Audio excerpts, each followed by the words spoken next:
texted John. Yeah, he had emailed me and said he was going to be here, but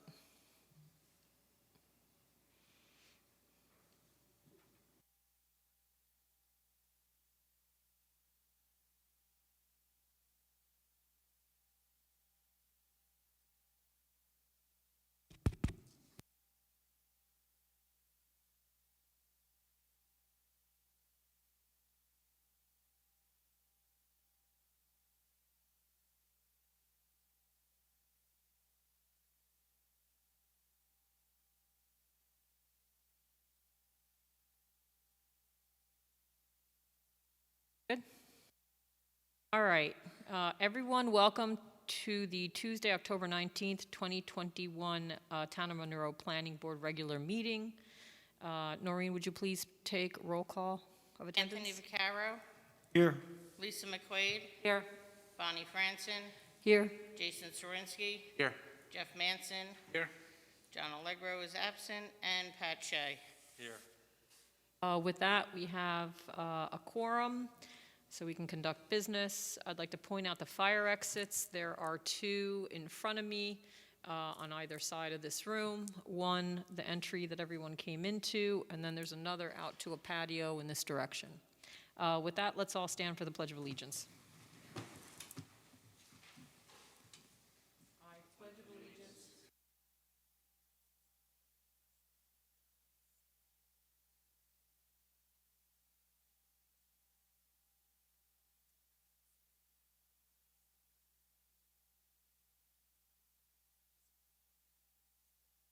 All right, the first item on the agenda is DG Management.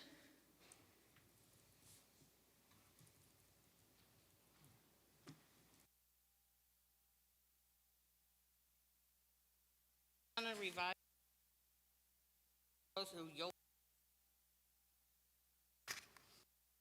Just turn on your mic. I don't know whether you want to do that now or not. Send it to me. Yes. When, today? No, I think yesterday when we were putting him back on. That, I mean, It was just we're adding Joel Stossel, right? yeah. Okay, well, that's okay. So do DG first? I don't care. Yeah, we're going to do DG because we have a Zoom with a call-in person from AKRF who did the traffic okay, review. I didn't realize that. Sorry, I'll be quiet. All right. Go back to sleep. So why don't you give us kind of an overview status, and then we'll go from there. Sure. Evening, everyone. John Queenan from Lankin Tully. It's actually been a few months since I've been here, which is almost surreal. We submitted back in September revised plans that were addressing the Sean's and Ashley's comments at the time. We had also supplied a traffic analysis a few months prior to that. We've been working on our water, and we have recently received our SHPO approval. And I think in that time frame, there's been some back and forth between the town, the village, and the applicant regarding the access and the road and the drainage. So we're kind of I don't know, looking for the term, in the mud a little bit right now. The applicant's attorney is discussing with the village attorney the road and the filed map and the dedication and all of that. All those materials are being handled in that regard. We're continuing on with our design as it's under our impression that that road was always to be dedicated. So we're moving along with that. We got some comments tonight I see from Sean's office, but also from AKRF, some traffic that we just got in. Our traffic consultant has been given those. That's Creighton Manning. He will be looking to address those. And that's pretty much where we're at for tonight. So with that, Ashley, since we have the AKRF traffic consultant waiting, should we handle that first? Okay.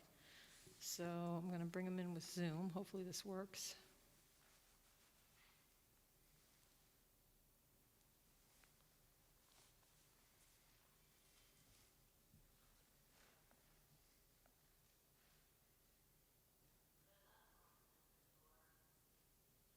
Hi there.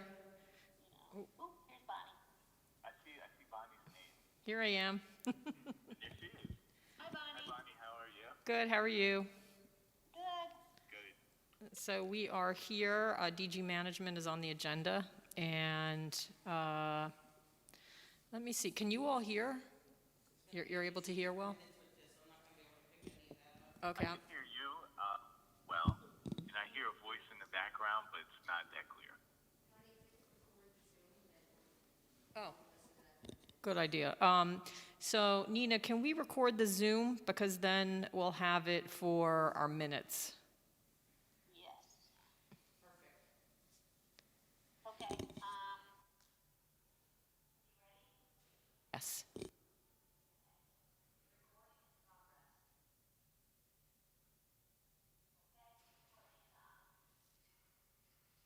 Out where my speaker.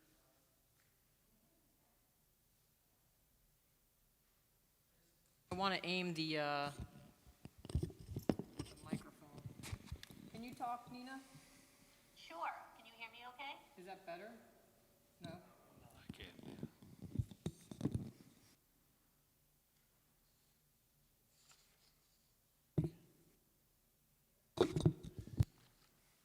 Say something? Testing. One, That's better, right? 2:30. Okay. All right, we're good. We just had to aim you at my microphone on the computer. Okay, good. So thank you for joining us. I think while you're speaking, I'm going to bring up the memo. Bonnie, you have to make sure you're on your mic too. Otherwise, or take one of the other ones close to you if you can. No, that's okay. I'm good. So let me share this. Oh my.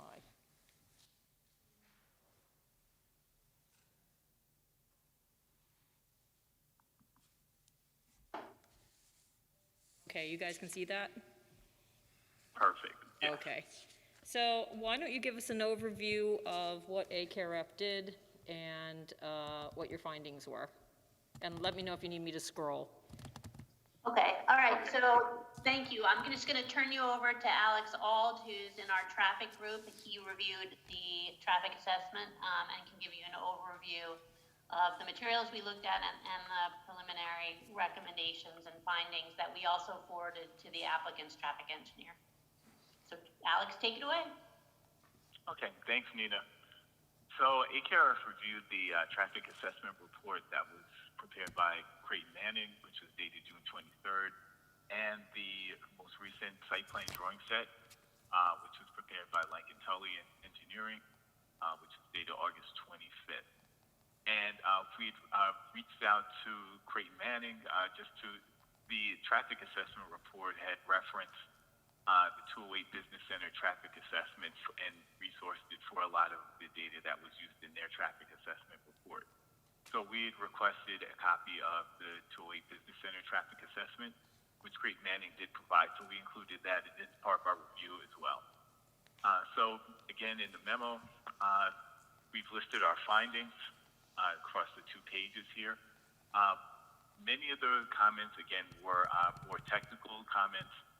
Just to help us with our review, we just wanted to see, number one, more detail in terms of how the traffic volumes were developed that were presented in the traffic report, which is the reference to comment number 1. So I believe Creighton Manning, they will work with us to get us the materials that we need just to kind of further verify the volumes that were utilized in the study. On item number 2, again, in terms of volume development, the trip generation that was presented in the traffic assessment report, we just wanted more clarification in terms of the other lots that are on the proposed site. There was some confusion as to how many lots were considered as part of the actual traffic assessment, because previously there was another set of developments on that site. So we just wanted clarification on the number of lots that were actually considered in the development of their traffic volumes. Item number 3 was regard to vehicle queuing, which was probably our most substantial comment. Again, although the actual project site driveway at Scunnemonk Road operationally appears to operate at acceptable levels of service. I believe it was level service B or better. We had a concern regarding queuing that would actually flow from the adjacent Shunamonk Street and Main Street intersection, which is approximately adjacent to the west. So the traffic assessment report did make mention of the potential for queuing from that intersection to potentially extend back to the project site driveway. We just requested more detailed information in terms of the lengths of those queues, when they would occur, how frequently. So that's mainly the gist of item number 3. Again, item number 4 ties into item number 3 as well. There was a mention in the traffic assessment report saying that the residents of the project will use courtesy gaps to enter and exit the site during peak periods, potentially when the queues along Shunamonk Street would extend back to the project site driveway. So again, we were looking for additional data on that as well. Item number 5, the traffic assessment report had also referenced potential project roadway improvements associated with the 208 Business Center project. And again, we were just concerned that in the absence of the 208 Business Center project or the associated improvements, how would the project site driveway operate? Item number 6, again, we had looked at the traffic. The traffic assessment report was it was a pretty basic report. It was not a full-blown traffic impact study that contains most of the information that you would typically see. It presented the pertinent information, whether or not there are impacts, but generally a full traffic impact study would include more data, including safety assessments. And again, looking at the peak hour trips, typically there's a threshold that is utilized to determine whether or not a full traffic impact study would be prepared. Again, that was the gist of comment number 6. The following comments, 7, 8, and 9, are a bit more related to the actual site plan itself. Item number 7, we had concerns regarding site distance. We did not see a site distance analysis for the site driveway. We just wanted to have materials that demonstrate that adequate site distance would be provided at that location, and if any vegetation removal would be required to achieve adequate site distance. Item number 9, there were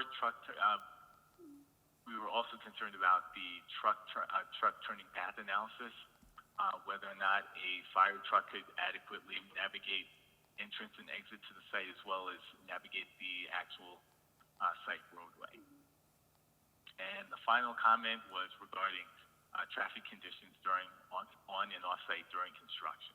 The traffic assessment did not have any information regarding traffic conditions during construction, so that's what we were requesting as well. Great. And then one other thing, Bonnie, we did receive today from Ken Worsted some clarification on the 310 Scudamonk project. He sent an email with some plans that indicated that the property already included 1 resident and proposed 2 additional building lots. So with the DG Realty subdivision, 15 units, there would be a net increase of 16 units. And he indicated that the future no build included 21 units in the analysis for the 208 Business Center project. So I think it answers the one question number earlier. If you scroll up, it answers the question as to whether or not the 4 or 5 units were included in the village of Monroe. It appears that they were, with some additional assumption with some additional units. So it's 3 units total. So it was 3 units total, 2 lots and 1 residence? 1 residence and 2 additional building lots, so a total of 3. Okay, so I think that's part of the question, because I think the residence already exists. on the other side of the road, right, on the east side. And then the 2 lots where the cul-de-sac is, there were going to be 2 lots. Correct. However, there was another proposal that I believe got withdrawn, and that's why we're raising the question, that the east side lot, there was one that could also be subdivided. And I think there had been a plan submitted to the village that was withdrawn, but those are the lots in question, whether there's an additional potential 2 or 3 lots that could still come off of the same road. Okay, so we'll circle back with Ken and get that clarification. Okay, yeah, because I think, I think that would be good. And then I would just add, Ashley or Noreen, did we share these comments with the village, with Elizabeth or Elise? The one that we just got today, no, Okay. I can tomorrow. Yeah, I think we should share it with them because we're having, there's a lot of commentary and discussion about roads that ultimately are in the village. So it would be, good to share that with them. I'll send them to the planning board secretary. Yeah, and then I guess, Ashley, you could send to Elise and to Elizabeth just so that they're in the know. All right, so with that, I'm going to see if the planning board members have any comments, and we'll see if the applicant has any comments. So let me know if anyone wants to raise any questions or make any comments. No? Jason? Yeah, just one quick question for, I guess, point number 1 on your memo. Did I understand, I just want to make sure I'm understanding that correctly. So there was no source data. It was just here's some data, figure it out where it came from? Or was there some study that was, I guess, secondary evidence on it? So the study that they relied on is the 208 Business Center, which is the proposed shopping center over Right. by the mobile. Is that what you're asking? I wanted to know what the source data was that they were using for their analysis. Yeah, I believe it was the 208 Business Center study. I saw that one when it was on the Village ZBA. Okay. I'm good, no more questions. I'm good.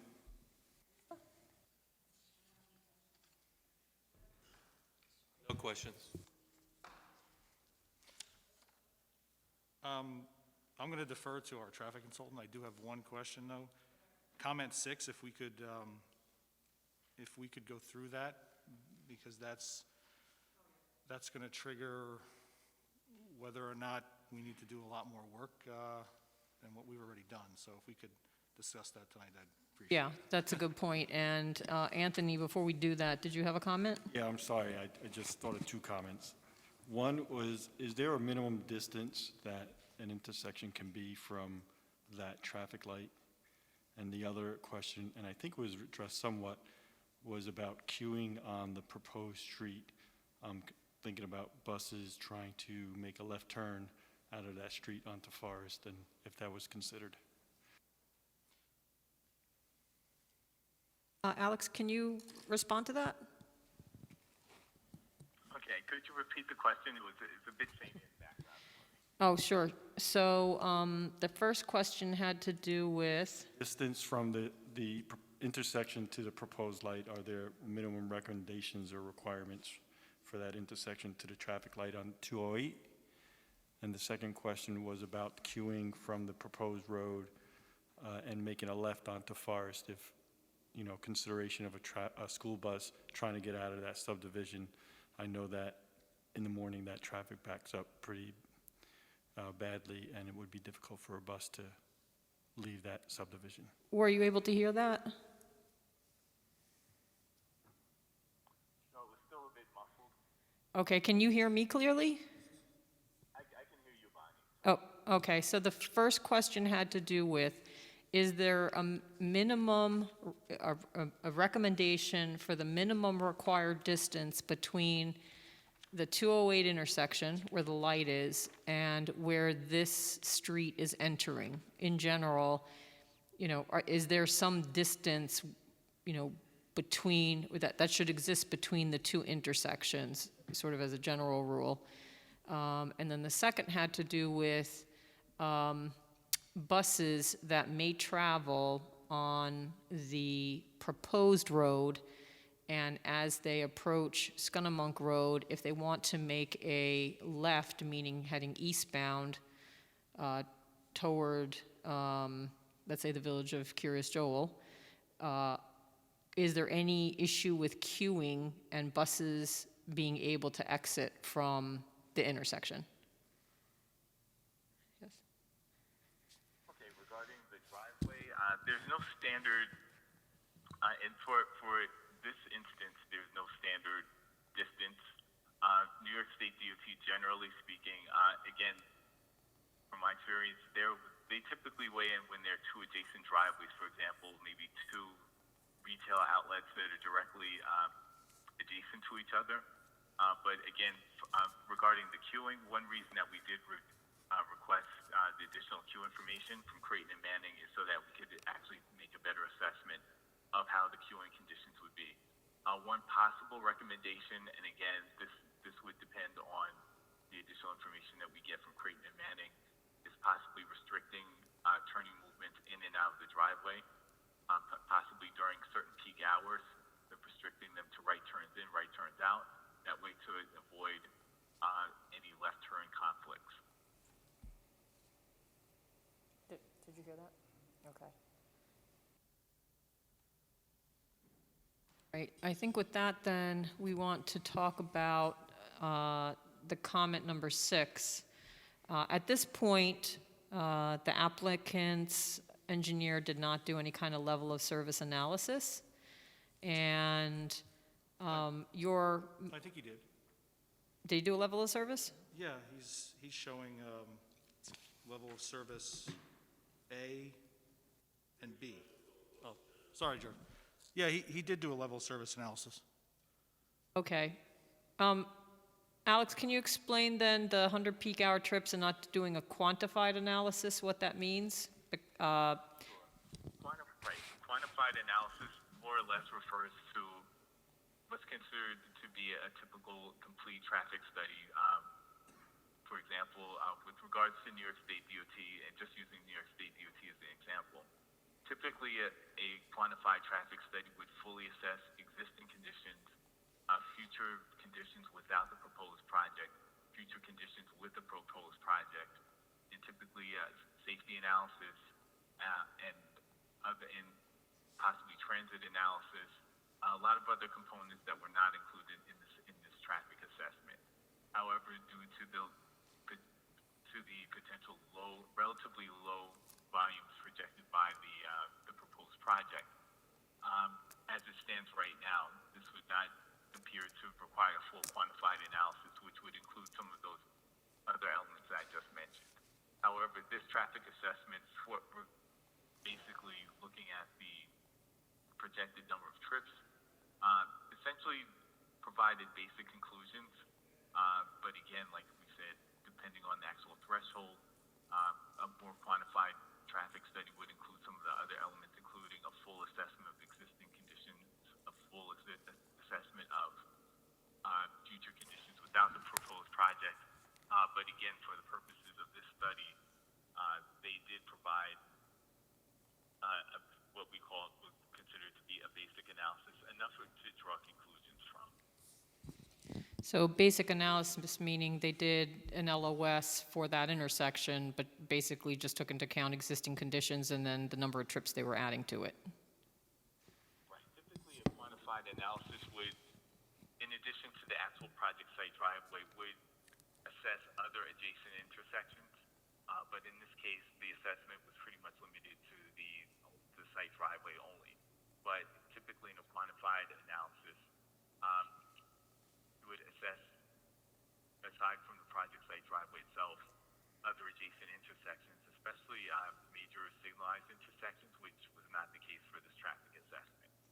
So there was no analysis done for the Scunnamunk Street and Main Street intersection, which is again why we're requesting additional information regarding the queuing. But because it was not analyzed as part of the study, we don't have that information, any of that queuing information. That's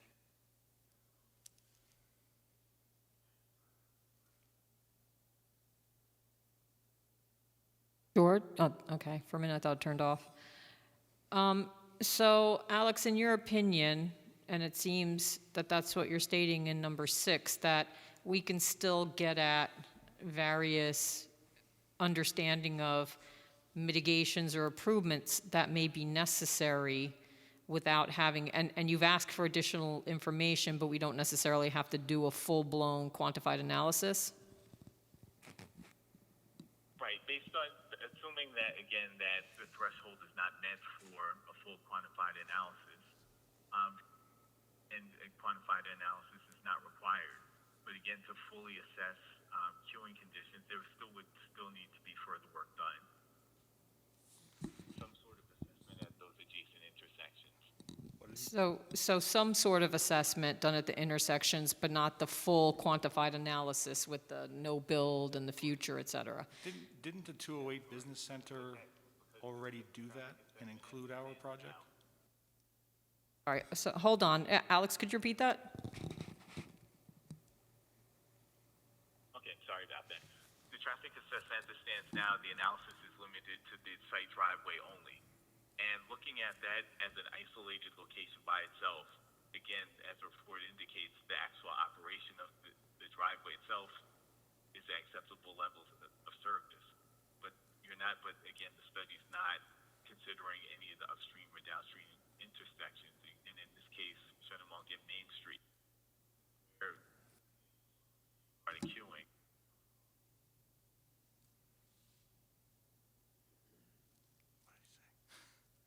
Did you hear or you couldn't hear so Tails well? off at the end. I didn't Oh, get- yeah, I didn't get the end part. it's odd because he'll be talking and then suddenly the microphone just cuts off. So, Yeah, it's probably, yeah. Yeah. I did miss the end part, if you could just repeat what he said at the end. Alex, if you could just repeat what you said at the end. Like literally the last sentence. Yeah. It got cut off at, Okay. I think what Alex said, Did you need, go okay, ahead. did you need me to repeat anything, or was everything? the very end. Just literally the very last sentence of what you said. Okay, the last sentence.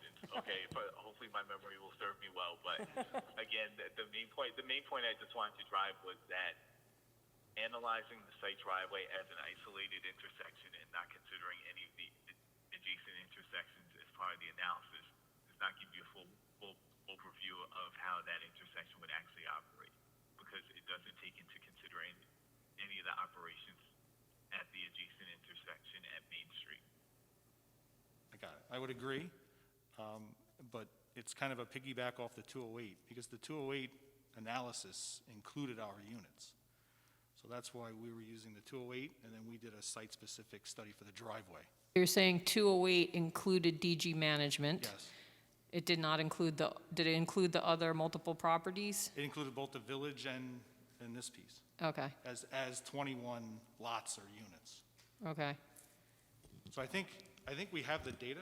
I think Okay. maybe we just have to tie the two together. Yeah, I think it might be a matter of just getting Correct. the additional data so that they can Correct. take a look at it. Yes, and then I don't disagree with the, review of the safety and, bring it all together as Yeah. one, because you got the village's review and the village's approval, and then we're extending that, and then you got the business center, which did the overall traffic study there.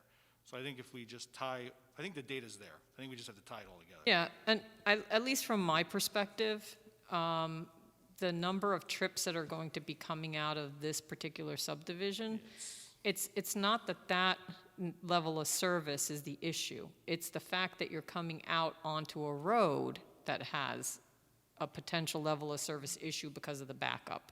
So it has more to do with the exiting onto Scunnamunk, and so you're never going to warrant. I couldn't imagine that you're ever going to warrant a traffic signal there, for example. But what is warranted in terms of the geometry and Well, I would call it flow, how it flows. How it I don't know flows. if that's the proper traffic Well, terminology. and one of the things that Alex did say, and this was in a separate discussion with me, is it may justify signal timing now as opposed to later on.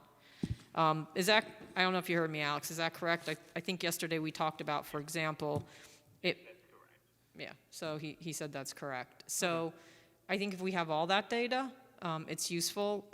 John is saying that the business center did take into consideration DG management, so it may be that the data's there, but it has to be teased out. So they can provide, Creighton Manning can provide additional information. Yeah, in our traffic assessment, Creighton Manning references the projects he included. It was YMCA, Gilbert Street Extension, the 208 Warehouse, 310 Scunnamunk, DG, Clovewood, and another 2 projects or so are all in that Area. area. Okay. Anthony, you had a question? I just wanted to clarify, because Alex referred to it as the project driveway, but it's the project road. It's, yes.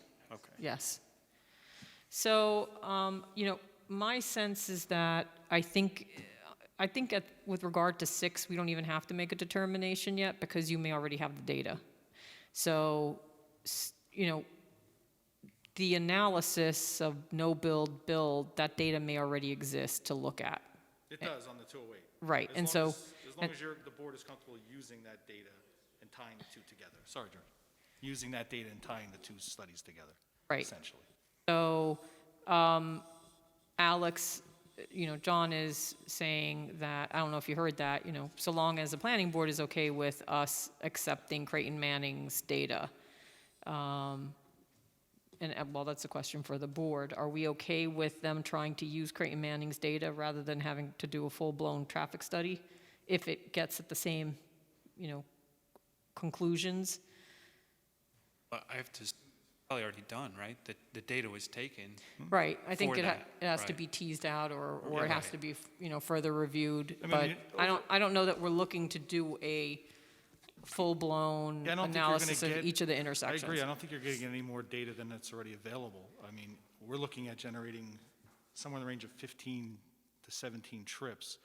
I don't think it's going to move the needle at all on the 208, Main Street intersection there.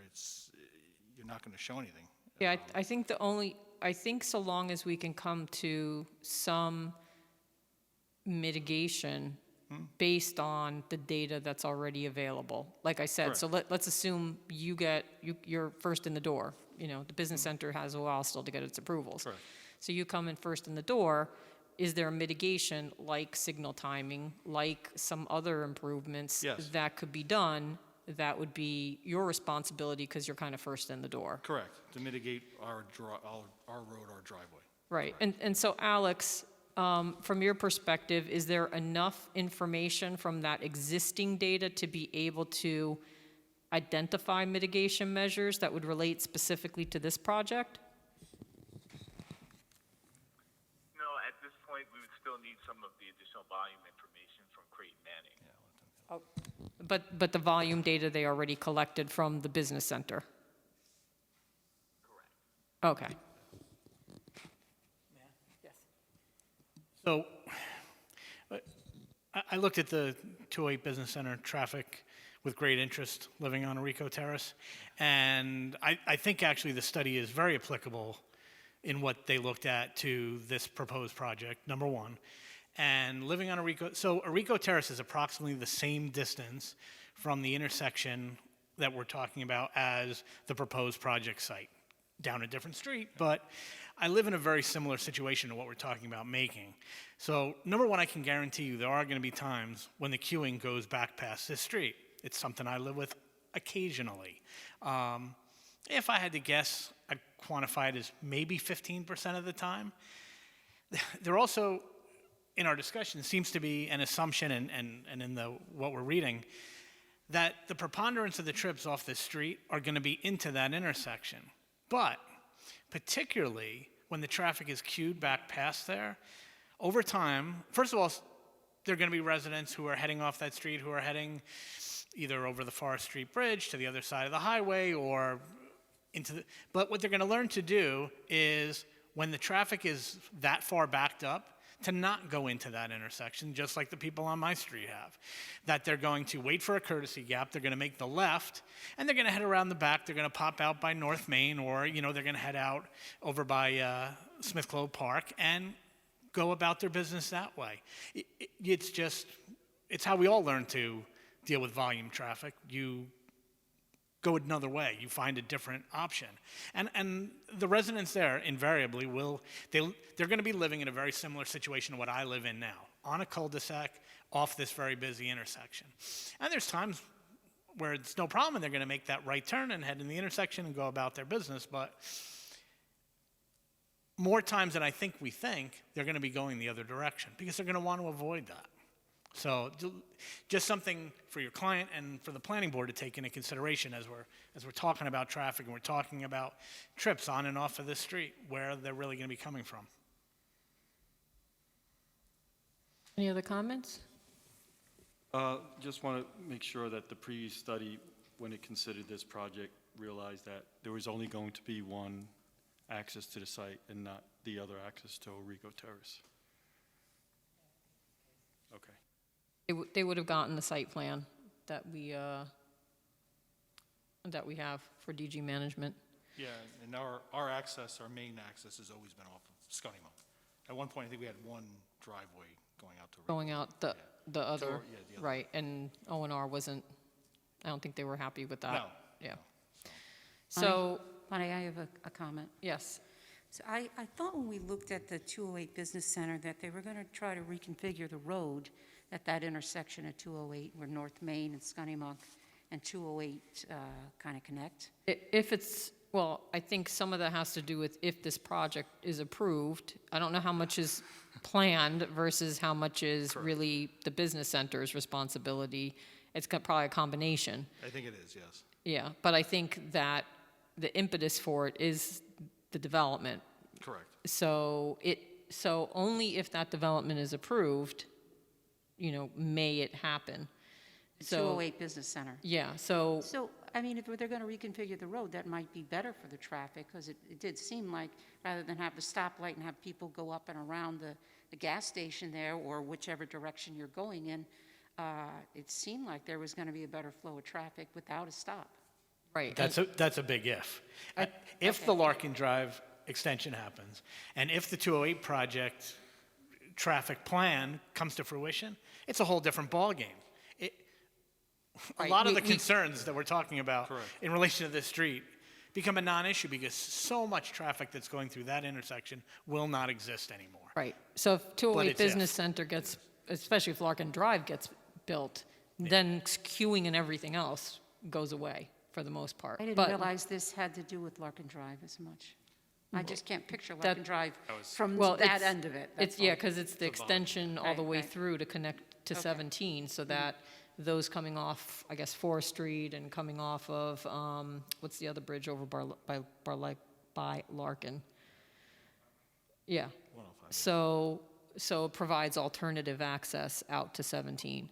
So I think right now, we're not looking, I don't hear anybody looking for a full-blown quantified analysis, but we are looking for the data to be provided to AKRF so that they can understand and recommend mitigations in the absence of 208 Business Center or until those improvements are done. That might be necessary to address things like queue length, No, that's. geometry, flow. That makes sense, and it's there and it's available, so it's not a huge undertaking for Right. us to do that. Okay? Is that- Bonnie? Yes. So one of the things that was done on Scunnamunk because of the fire substation was they pushed back the stop line Yes. and they hatched out the area so that in an emergency, the fire trucks could always get out. Correct. Is that kind of thing conceivable as a solution in a situation like that where if there was, in the situations where there was queuing back past the street, that it would basically leave a hatched out area where it would almost create a mandatory courtesy gap. It does, yeah. And those folks would be able to make that left turn off the street and head out the other way if that's what they chose to do. Yeah. So is that Scunnamunk, realistic? is Scunnamunk Village? Yes. Okay, so that would, I guess, rely on the village being involved to be able to stripe its own street. Correct. Yeah. Yeah, you're going to put up the sign, don't block the box is what you used Yeah. to see. Right, even Probably that. fancier now, but yeah, then you would Yeah. hatch that out, yes. So I was thinking the same thing. I mean, that would make sense. And it's up to the village, I think, in part, DPW, to weigh in on improvements like that. But that is potentially a mitigation measure.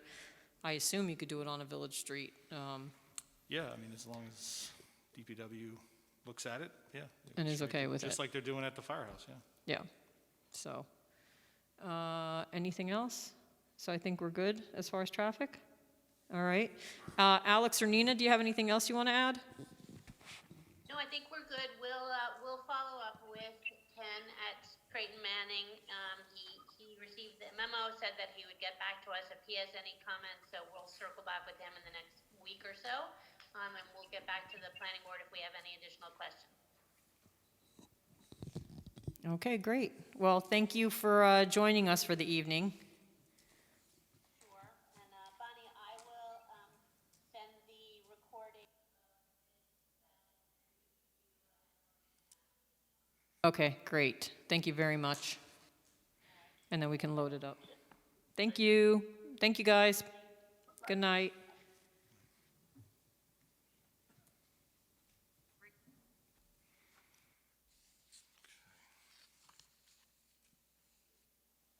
Right, so that really addresses traffic. And with that, why don't we go to Sean? You had some comments, see Ashley comments, and then get some input from the planning board and determine where we go from here. So, last time regarding the bulk table, we had brought up that the steep slopes were not accounted for in some of the lots.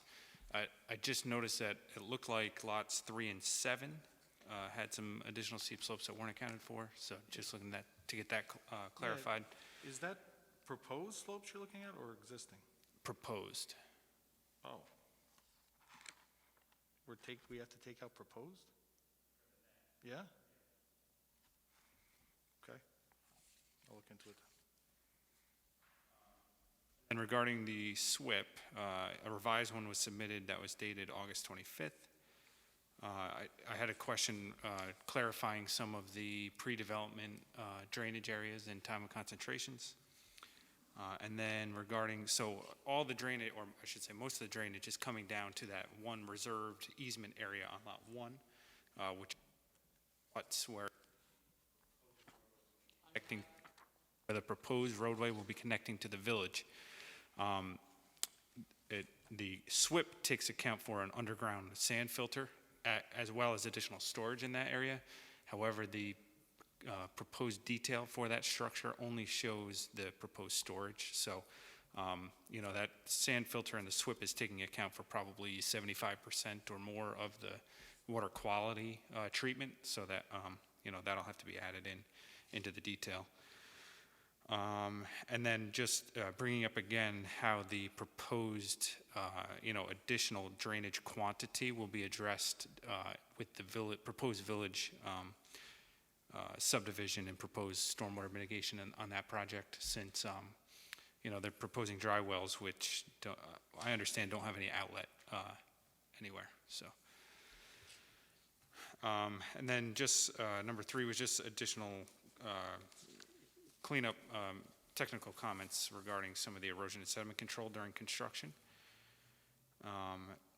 Number 4, the streetlights. There's one streetlight proposed at the end of the cul-de-sac. So I didn't see a model number or a cut sheet on that light, so that'll have to be added on. I don't think we've gotten anything from Frank Getchell yet on the hydrogeological report that was prepared by the applicant's consultant, so we should receive those. We just talked about traffic. And then I know about outside agency approvals, and then I don't think we've discussed with the full board regarding the letter from the village attorney regarding the village dedication, roadway dedication. I think we'll have Ashley address that, what was received. Okay, thank you. Ashley, do you want to kind of touch base on the village discussions, the road, and where things stand?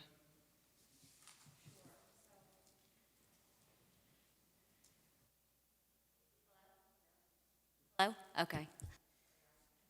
Trouble. At the last meeting, the board authorized me to write a letter to the village asking, whether they intended to accept dedication of the road for the 310 Scunny Monk subdivision. So the village came back and said that the road is not currently shown to spec for a village road, or I think, is that, Their opinion. It had to It do with the doesn't meet the- cul-de-sac. or the both, cul-de-sac the rather? specifications. Correct. So I did get the letter back today from the applicant's attorney, Jay Monroe, and he seems to indicate they're not going to be proposing that as a cul-de-sac. They're really going to be looking to have that instead as the through road connecting with what they would seek to have be a town road, which is this subdivision. So I don't know, and I don't know if this is a question for you or for Jay as far as what the plan is with the village, if you were going to be submitting something to modify that roadway, or, because I understand that they can't be able to accept dedication as the road.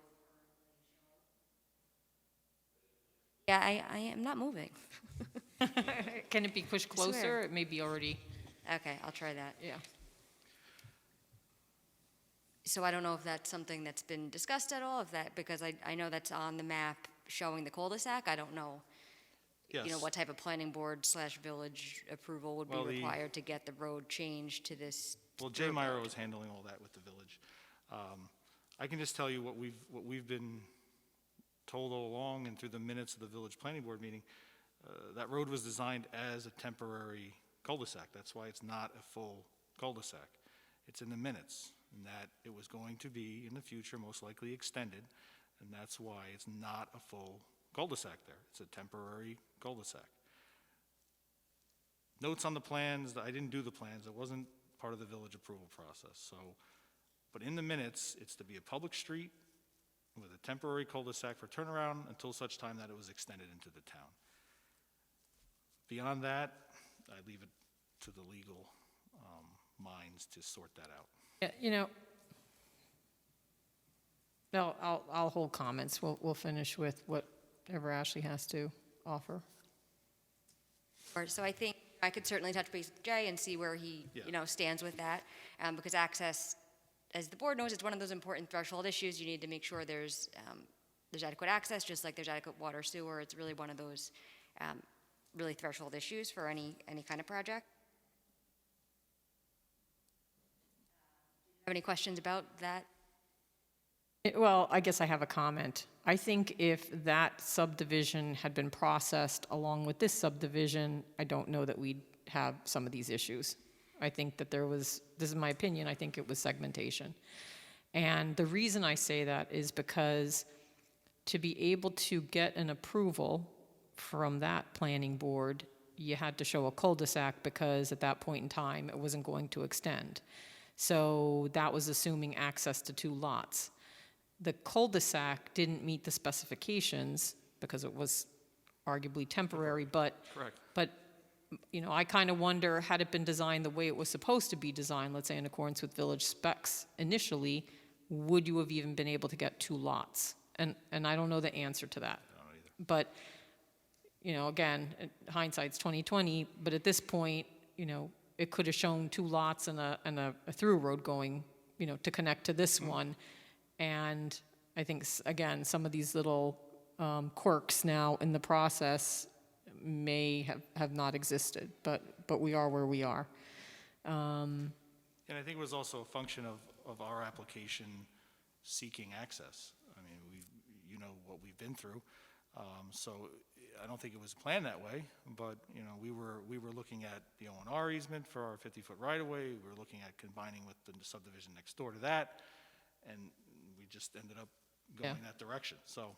So I think ultimately, whatever is happening in the village has to get resolved, because it just creates complications for how the town addresses the road in the town, in terms of going, if for whatever reason they don't accept it, then we have access going from a private road into potentially a public road. Correct, and that's what Jay Myro is working on. Right. He's and- working with the village Yeah. and also seeing if there are other avenues available. Right.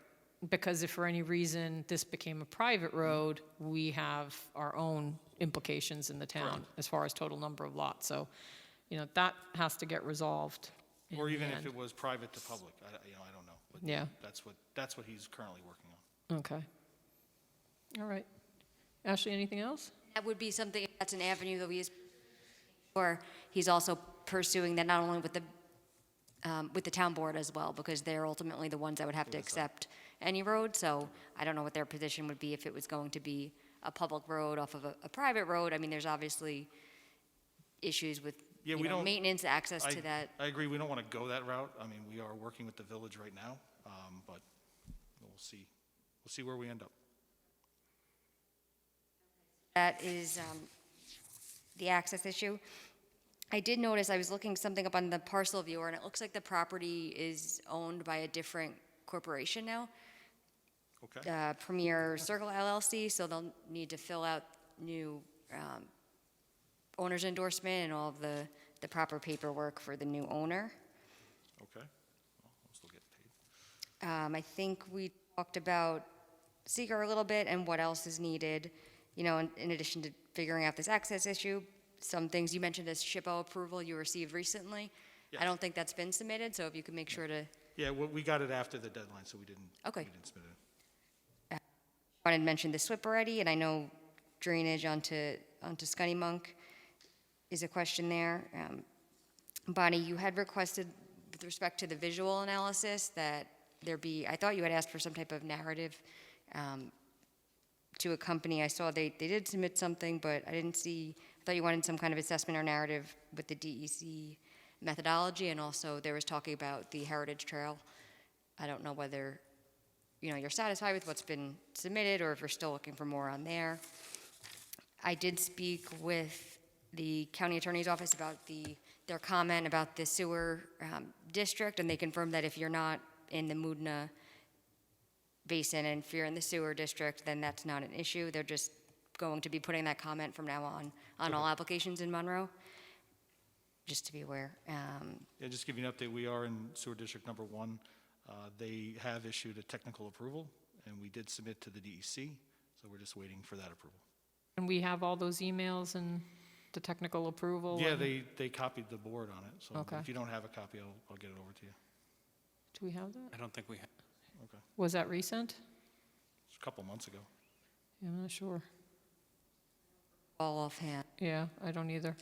Yeah, I think, I'll give you the letter, but it's a CC, it says Town of Monroe, so. It's because you haven't been here in a while that we don't have these things. I gotta go digging. I'll get you that letter.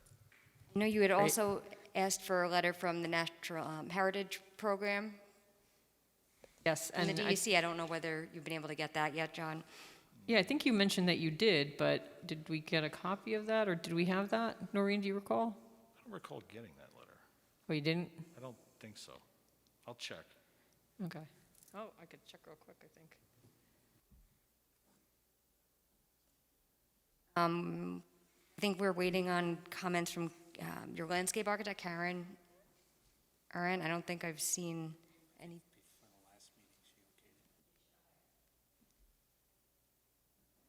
Just some minor comments on the tree plan. So the tree removal plan on sheet 10 really needs to be part of the actual tree plan, which is the sheet L1, and that's the sheet that should list the number of trees being removed and the number of new ones going in.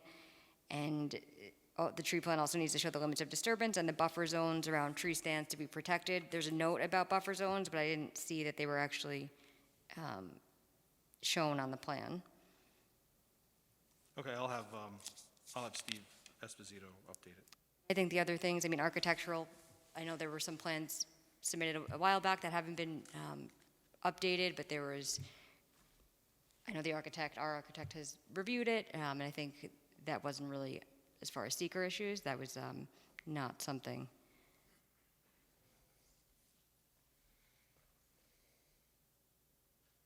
I'm just trying to see, well testing. Did we get the archaeological? Did you do I think you did an archaeological.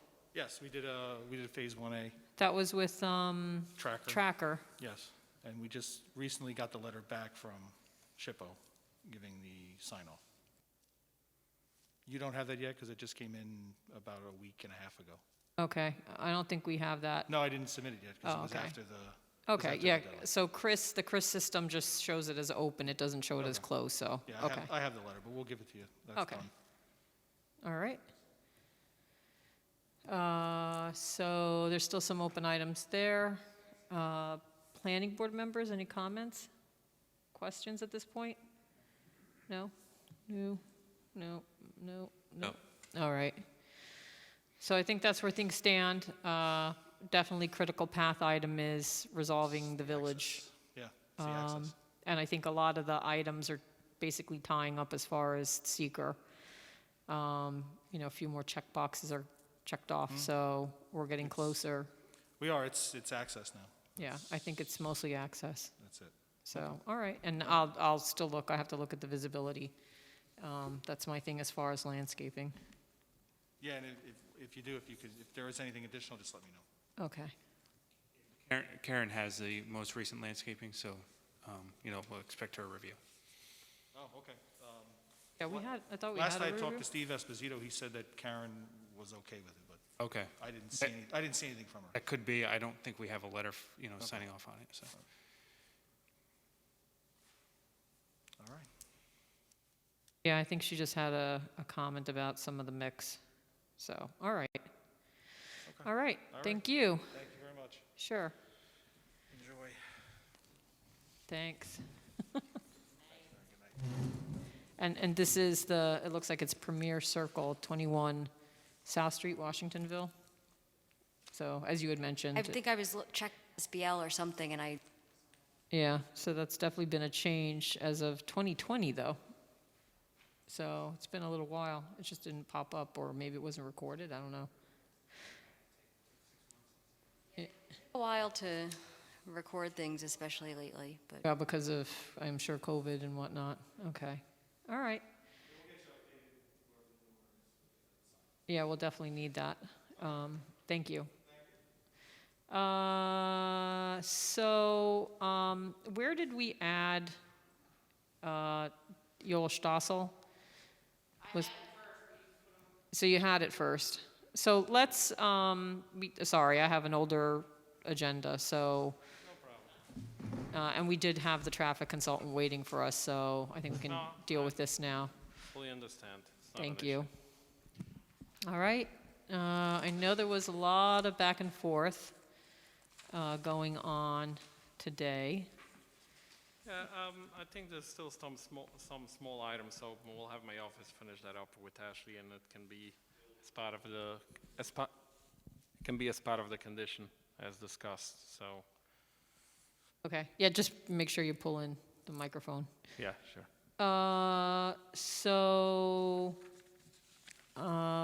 Sean and Ashley, where are we? I know you created an updated resolution based on what was submitted today.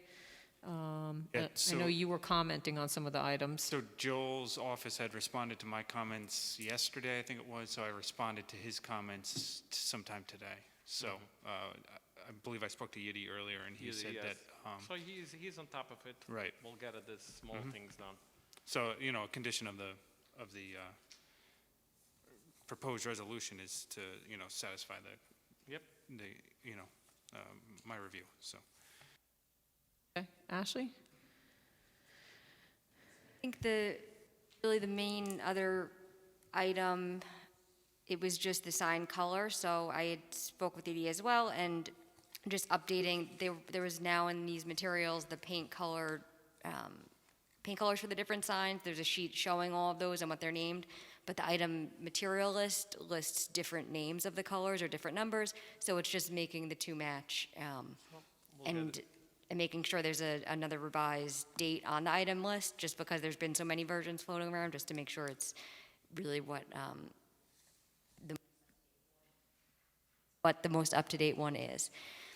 And I had one question, which, Joel, I don't know if maybe you could answer it now, on that sign color page. I think it was the last page. So this is what I had today, but the date on the first page says October 14th, so that's Well, what has to get updated, right? So that date, because that rendering was not, and if you look at the items listed in the resolution, I broke them down really specifically based on, basically page by page. So if something has a revision date, it's on there. It's the item material list, which is gonna be a little ways in. That's gonna need to be updated and, That one. yeah, the accept. Okay.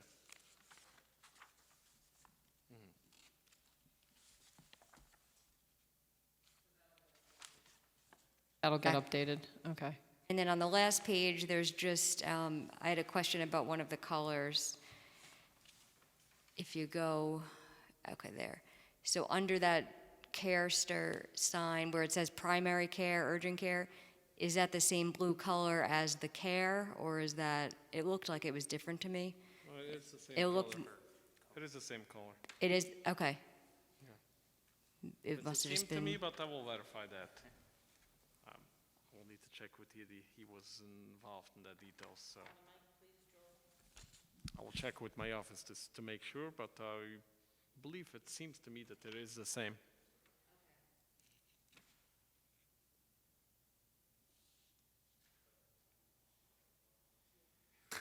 because I have those all listed in the materials.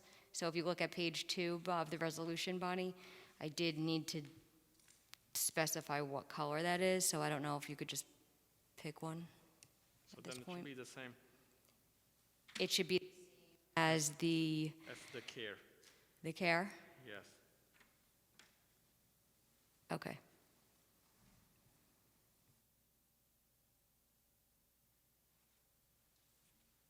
So what should be the same color? So see where under the care, it has that, it says primary care, Yep. urgent care. And It looked multi- like it was different to me. It looked more teal, but It's all supposed to be this PMS 7685? yes, that, well, Yes, Well, I guess that's. I guess so that's the question. Yeah, because you have PMS 7692 CP and then 7685 CP, which that looks like a, so the Williamsburg Pediatrics is one color, Carester is a different, or Carestier, or whatever it is a different color. And then it almost looks like the word health and primary care, urgent care, and multi-specialty group may be closer to Williamsburg again, the 7692. To me, it does look different from the care. I thought, Yeah. I don't know if the health, do you have an issue either way?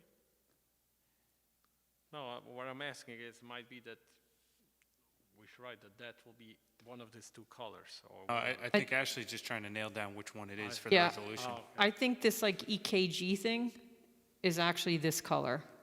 Then I think it goes back to the other color, the first blue, the top blue, the pediatric blue.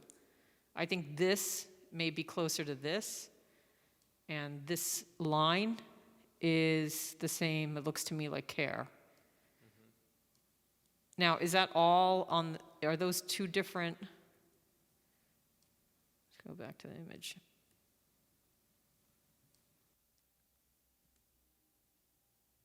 So it looks like you have Williamsburg Pediatrics with its little logo, which is one blue, and care, is it Carestier or Carester? I think it's Carestier. It's Ca- the I, there is an I-E. Carestier. Yeah, it's some kind of a mix English and a Hebrew word. Okay, yeah, speak into the mic, please. Yeah, sorry, it's basically a mix like a Hebrew and a English word. So I would think that Carestier and health and the EKG and all the lettering, which by the way, I don't know that anyone's going to be able to see because it's so small. I don't know that it's necessary, but that probably is intended to all be the same blue, Same no? color, that's what my and just assumption looking, is. I didn't see the wording underneath on the rendering, but it's on the sign plan. Yeah, it's really tiny.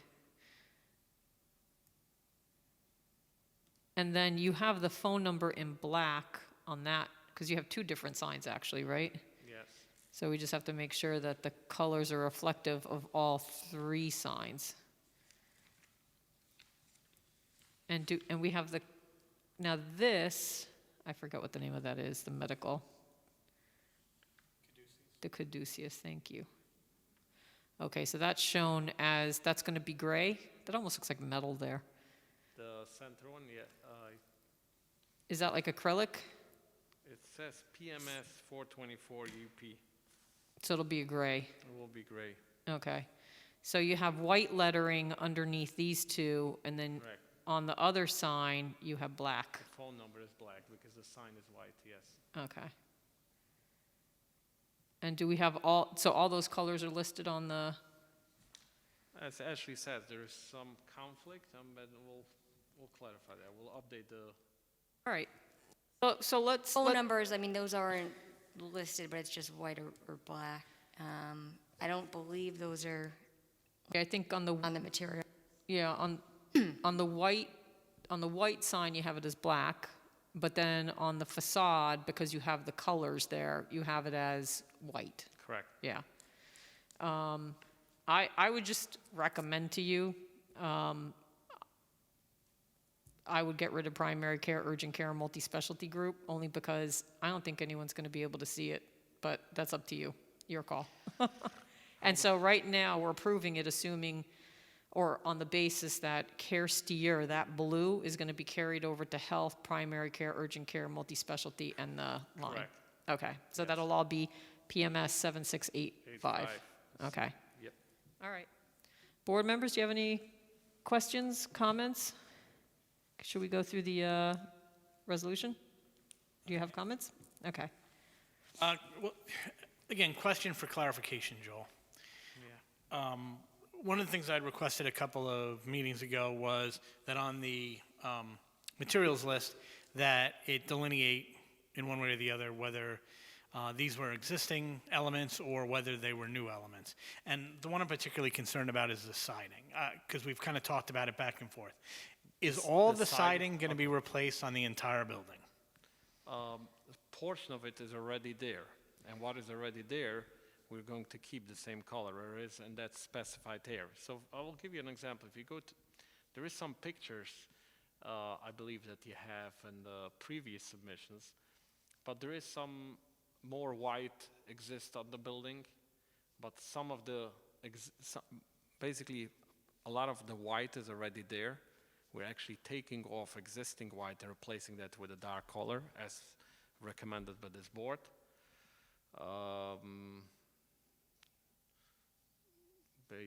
Basically that's what it is. So the same thing by the door.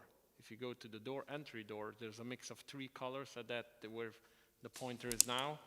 There's a mix of three colors like red and brown and white, and we're basically removing that and replacing that with just around the door we have the white trim, and then it's brown.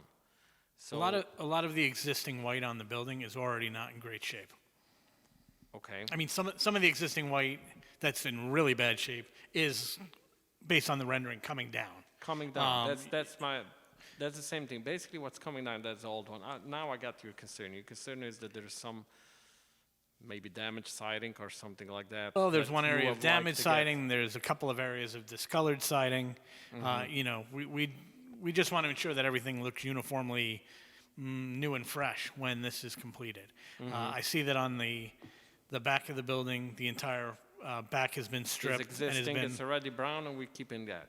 Yes. well, right now the entire back is Tyvek. Oh, it's Tyvek, I'm sorry. That's Right. the- At this point, nothing. And I see that a new entry door was just recently installed there.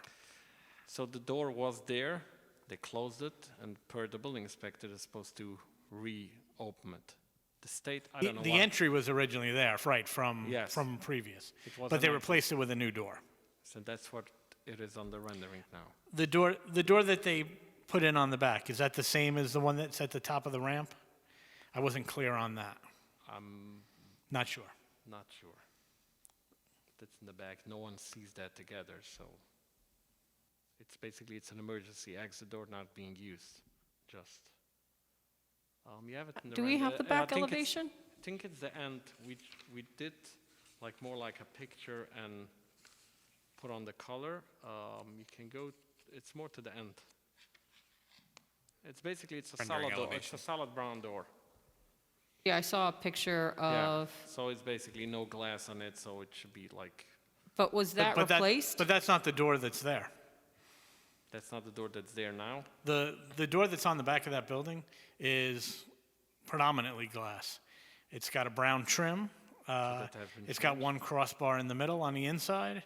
that That probably may be has a been quick changed. release. I don't know if it's an emergency quick release. I couldn't really tell that. But Probably had been Is that changed. where it is now? Is it right it's, there? yeah, it's there. That's I why mean, you s- that's That was the the position of replacement? where the door is, and where a door originally was, but. And next to the it's- utilities?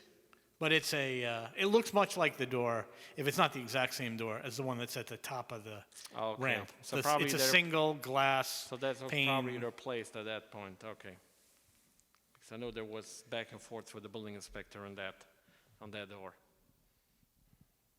We can update the rendering to what's there, if that's, Yeah, what I want to make sure is that that's an emergency egress door. yes. Because we didn't review anything with regard to It's putting in basically- sidewalks or anything else. So as explained in the letter, so there is this building has two staircases, one to the front where the main entry is connecting the stories, and then one in the back connecting the stories. Based on this, I don't know what happened, the state health department told them to close the door, I don't know why, it's interesting to me. The building inspector told them to open it up because it's an emergency door. So that's the reason it was closed at one point and it was opened up. But it's basically in the middle of a staircase connecting the stories, not an entry. There's no walkway to it and it's not being intended to be used as an entryway. Right, through that doorway is a small landing, and then half a flight of stairs going up, half a Basically, flight of stairs going correct. down. Yep. Okay, Connecting the two so as stories. far as so you're representing that it's Ben had asked you to put, or had asked the applicant to put it in for emergency It was purposes? originally there, they removed it, and Ben requested them to put it back as Okay. it's required Okay. based on the building code to have this door there for emergency. What's the landing when you come out of that door? It's this, It looks nicer than the rendering. Okay. But it's, I mean, it's similar. There's a small green landing, and then it's a little bit of lawn before you hit the tree line. okay. There's, I don't know, between the back of the building and the tree line, maybe 6 feet, 5 feet, something like that. It's fairly narrow. No. In response to that, excuse me, I'm going to be adding a condition that prior to the signing the resolution, the rear door visual shall be revised to reflect the existing glass door that is in the rear. Yes. Anybody else? Anthony? Lisa? Pat? What I will do is, I don't know why, I will also number the pages so you can reference better. We'll add page numbers, Okay. yeah. Pat, did you? No. Okay, thank you. All right, I think we sort of went through this the last time, Yes. right? Do you want to kind of Yeah, some of highlight it's changes? been revised because of the new submission, so I didn't redline it though, because it would have been confusing. But the materials, the order of some of them I think changed. And now if you go to number 4, 5, and 6, I added in the Kelvin number. Okay, Number 8, there were some revision dates that were added. Number 9 and 10 have changed because I can't recall, I think the siding specifications might have changed before the last meeting. So number 10 is probably the real new one here, which was adding the paint colors. okay. Is it, I think it's Pantone?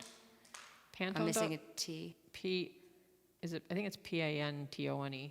I know that's a color.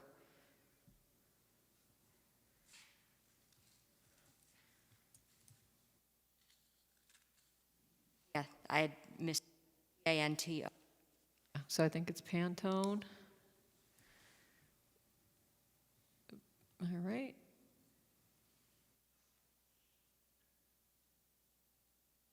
History stayed the same. Seeker, 239. Findings. Talk about the 230. That's what Sure. holding this up, or what held us up. They did respond. The only comment they had was with regards to the ADA access, which, this board reviewed at the site plan approval the last time this applicant was here, so. And you're not looking to modify the slopes of the ramp or any of the elevations, No, right? it's basically, my understanding, all is in conformance. If not, Right. then we'll make sure that it's Right. adjusted. So- Yeah, plus, you wouldn't have been able to get a building permit without Correct. meeting the ADA. So the plans was in conformance. and Exactly. I believe it was built that way, so. Right. It wasn't, was it a required modification or an advisory comment? Advisory. Okay. Yep. All right. Findings, public improvement, resolutions, specific conditions. Did anything change here in particular? So specific condition 2 has changed. Make the material item list has to identify the colors that are in that specification sheet for the sign. And I did correct the spelling in this Pantone. Great. I added a specific condition number 3 that I had just mentioned about the rear door visual. That's going to be number 3. Okay. Number 4, I believe, stayed the same. 5 stayed the same. 6 is the same. 7's the same. Number 8, I did add in to reflect something that was brought up at the last meeting, and that areas that are not paved are going to be seeded as lawn for the duration of the use. I have a comment there. I needed to just add the revision date for the amended site plan. I don't have the date it was actually signed by you, so Okay. the revision date on that one. So I'll just add that, and I'll check with Maureen tomorrow on that. Okay. And then our general conditions. And no impervious surface and flowers and other ornamental plantings are to be provided in the front of the building Right. and maintained. Okay. All right. So, is everybody good to take action? Yep. All right. So with that, would someone please make a motion that we approve the resolution prepared by our attorney, subject to the modifications recommended this evening? So moved. Thank you, Pat. May I have a second? I'll second. Thank you, Lisa. Noreen?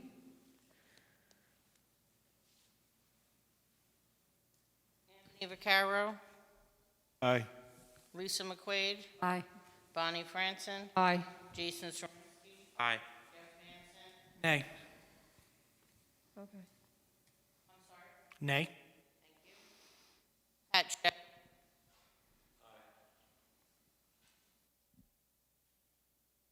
With that, the motion carries, and we'll get a signed resolution. The updated materials on sign off, then it'll be good to sign the resolution. Okay, thank you very much. Appreciated your time. I fully understand that this was a revision and it was up to your discretion. Appreciate your time, and so we can get this solved. Thank you. Thank you. Good night.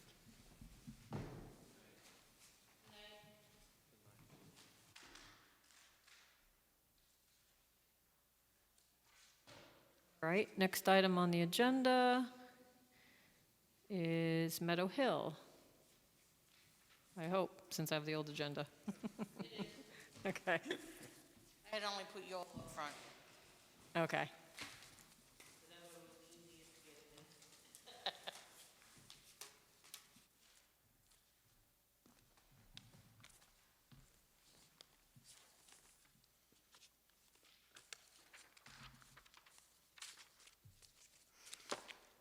Good Evening.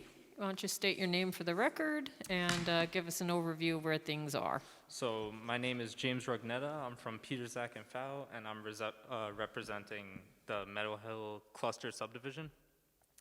So last time we were here to the planning board was July 20th. Since then, we've added a 50-foot parcel A to be dedicated to the Appalachian Trail. You can see that on the left-hand side of the property, off towards the conservation area. We also added the 100-foot buffer area that was recommended to be added to the plan. And we are looking to schedule a public hearing so that we can get that moving along. And also, if the board could refer us to the health department so that we could get soils testing done with them. All right, thank you.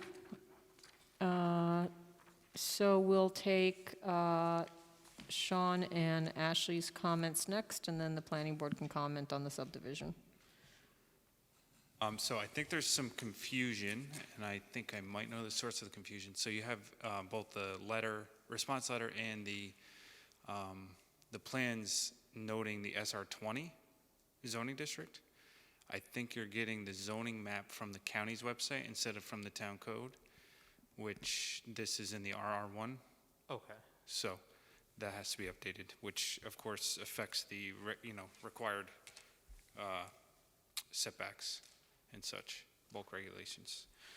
And then with regard to the 50-foot parcel A, I didn't know if that, if the Appalachian Trail was actually like an entity, and obviously this has to be discussed with Ashley, but who that eventual owner of that parcel will be.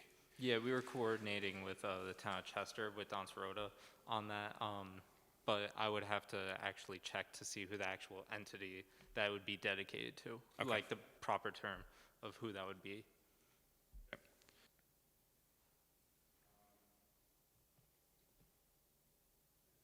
And then just noting, is that acceptable to whoever's receiving it? Does the parcel need to be on the opposite side of the parcel, or whatever else? Are they okay with that proposed location? So, then obviously we need to know if DPW is going to be okay with the proposed locations of the driveways, and there are some modifications to the landscaping within the scenic road buffer, which, once DPW okays the proposed modifications, we can refer it to the board's landscape architect for review. I know there's no water or sewer coming out from, to serve the properties, but I think it's important to note, I don't think there's gas on the road, but, where the electric, if it's going to be buried, how that will be brought into the property, and noting that on the plan, since that affects the scenic road buffer. Okay, so you want to see gas and electric utility lines, Yeah, if there are any? If there are any, exactly. Okay. Well, obviously electric will be, but if there is gas, yep. You did note some of the vegetation to be cleared for the site distances for, I believe it's lots 1 and 2, the southwesternmost lots. But just, it doesn't note actual trees if they're to be trimmed, exact locations of those trees. Yeah. So on the side of the road, it's mostly just brush. Okay. We do have that tree plan. We submitted it with the yield plan. So there aren't any substantial trees, but if there are any to be torn down over there, you would just basically would want to be seen on the plan, right? Exactly. Okay. And also, to comment on your electric utilities, we do show on the existing conditions plan, utility poles. Right. So would you want to see connections to the actual houses? How the electric for each of the homes will be served. Okay. Yeah. And there should be a note that they'll be undergrounded. Yes. Okay. Yeah, we have that note on the Okay. plan. Bonnie, if you can just, lots 1 and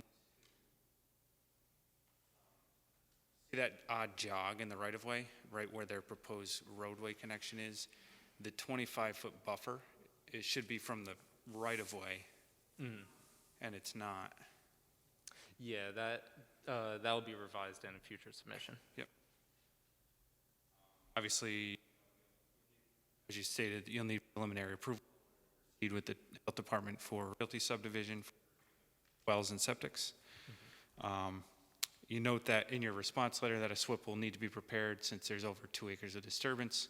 I just made a note to you, I'm not sure if there's going to be required water quantity and quality mitigation needed, since there is a clause in the SWIP that residential lots that disturb less than 25% of the overall lot can just utilize an erosion sediment control. But with that said, you will need to gain coverage underneath the stormwater general permit. Yep. I think last time we had requested a revised EAF. I didn't see that come in. Yes, so that'll have to be included in a future submission also. Guess we can't, about that. Go ahead. Question, before we go to Ashley, I thought once upon a time, we wanted the open space to be as much as possible associated with one lot. This kind of splits it among lots, and the reason for that is if most of the open space is on one lot, it's less likely to get encroached upon by multiple owners. And so I'm just looking at some of the lot lines and wondering whether they need to be, or whether they're showing really the way they should be. But we could address that. We could take that into consideration. Do you know if that was brought up maybe during the yield plan process or the? Yeah, it was raised a while ago. Okay. And in just looking at this again, I think there's opportunity to get more of the open space again on one or two lots as opposed to multiple lots. I do see, it looks like it was discussed at the September 12th, 2019. Okay. So we could talk about that some more, give that some consideration, but like I said, that the intent is so that there's as little encroachment as possible. So I didn't think the lot lines, my expectation was the lot lines would kind of coincide with the areas that you're showing in white, that are the lot that's not the conservation easement, and that most of it could, like I said, end up on one or two lots. So that the lot boundaries would be here. And then most of this could get attached to one lot, and then same thing on this side. Most of all of this could get attached to one of these lots.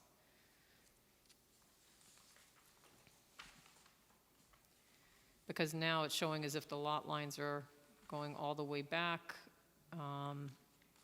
So now we have the conservation easement on multiple properties.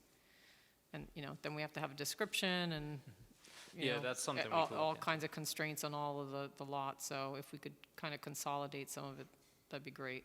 If you could take a look at that.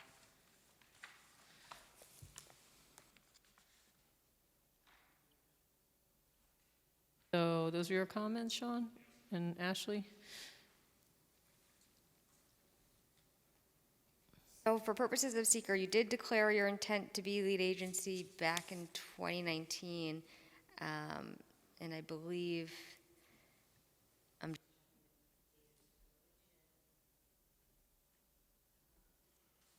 think you actually assumed lead agency status yet, which is something, you could do.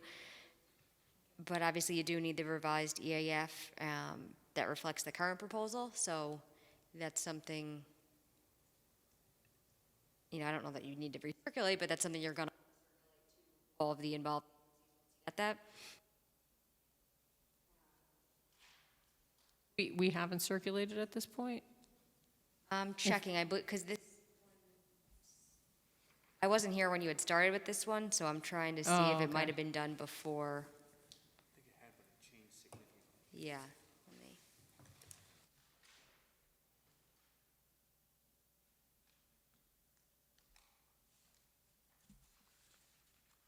I did circulate because I response.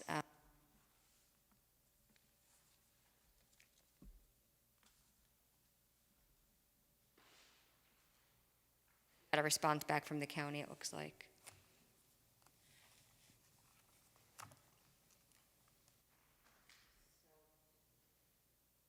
I don't know whether any new agencies have been added. I mean, the Appalachian Trail, for example, if that's going to be like the New York State, New York, Jersey Trail Conference, that would need to, if it's a governmental agency that's going to need to, accept ownership or dedication of that parcel, that would probably be an agency that you hadn't circulated to.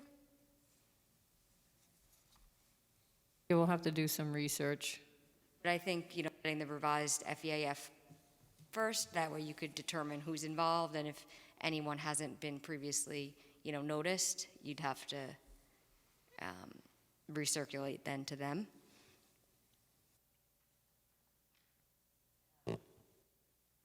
Sean had mentioned that the zoning is the RR 1 acre, so the bulk table needs to be revised. And if you could in the bulk table show, rather than just saying,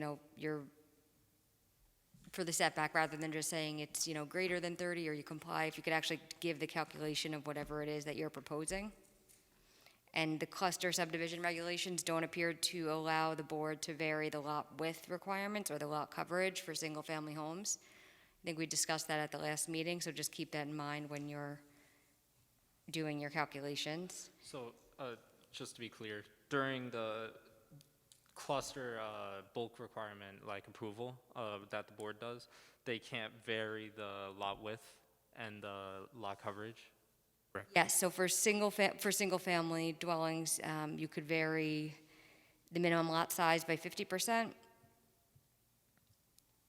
or as low as 7,500, but you're in the 1 acre zone, so that doesn't apply. So 50% for minimum lot area, and then the minimum yards can be established by the planning board. So there's no restrictions on the setback requirements, but it doesn't allow them to vary lot width or lot coverage. Do we have a calculation of the open space area? Is it 50%? Yes. We do. Okay. Is it just 50%? No, I believe it is greater than 50%. We have a note on here.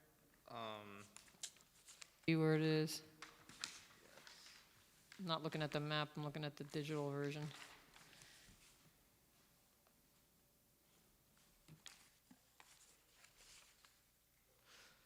So the total acreage of the parcel is 13 acres, and our conservation easement area is 9 acres.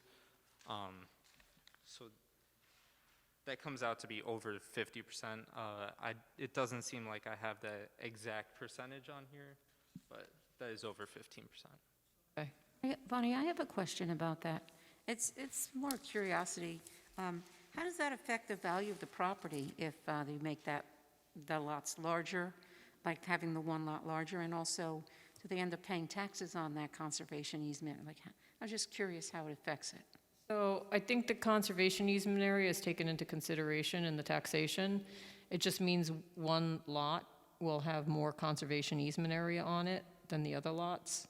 I don't know to what extent a larger lot, let's say lots that encompass the area shown in white as opposed to all the open space area. I don't know that that's going to be a big tax differential, because I think a lot of the value is in the house that gets built. I understand, I would agree as far as you're saying, the size of the home, if it's similar in size to the ones that are on the smaller lots. But, I would think if I was buying more land, it would be valued more and also taxed more. So how does the conservation easement play into the value of the land? Well, from two perspectives, I think the conservation easement area, because it's restricted in use, it gets a lower assessment. That makes sense. Yeah. But on the other hand, from a market value perspective, there are, in general, when a house abuts open space, the value actually is more than if it's just abutting, let's say, another dwelling, because there's market value to having that buffer around you. So, again, market value versus assessed value are a little different. So a little further with that, then, does it make a difference if, like that, I see what you mean, and I agree. It looks like, rather than cut it all up, make it part of the, well, I'm not sure if what we were talking about as far as the backyards. We were saying take those 50 acres and make them each part of those 4 lots, or? Well, so generally, when you're doing a cluster conservation subdivision, you want to minimize the number of lots on which that easement is located, because it's an area that's supposed to remain undisturbed. And what happens is if you have it on one lot, it's less likely to be encroached upon than if it's on like 8 or 9 lots. That's what I thought you meant. So, okay. Like I said, it was more a curiosity, and thank you for explaining that. Yep.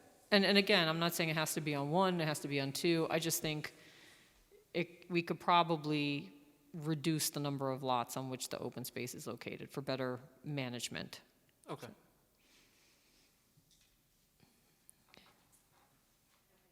Just moving along, note number 14, if you could modify that to specify that the disturbance for the individual driveways is as approved by the planning board on the final plat, and add a note about the required maintenance of structures and preservation of vegetation in the scenic buffer. Note number 15, no further subdivision is allowed because this is a cluster, so as written, it says no further subdivision is allowed without approval by the county or the town, but it needs to be revised under the cluster subdivision rules to say no further, to affirmatively say no further subdivision is allowed. You did add the house relocation note to the plan, but you should have a table showing the square footage and the bedroom numbers for each home, because the house relocation notes are tied to the square footage and bedroom count, so without that information, having the notes that say, you're restricted to what's shown isn't really helpful. And I think you mentioned a little bit about the tree plan, so that plan hasn't been updated.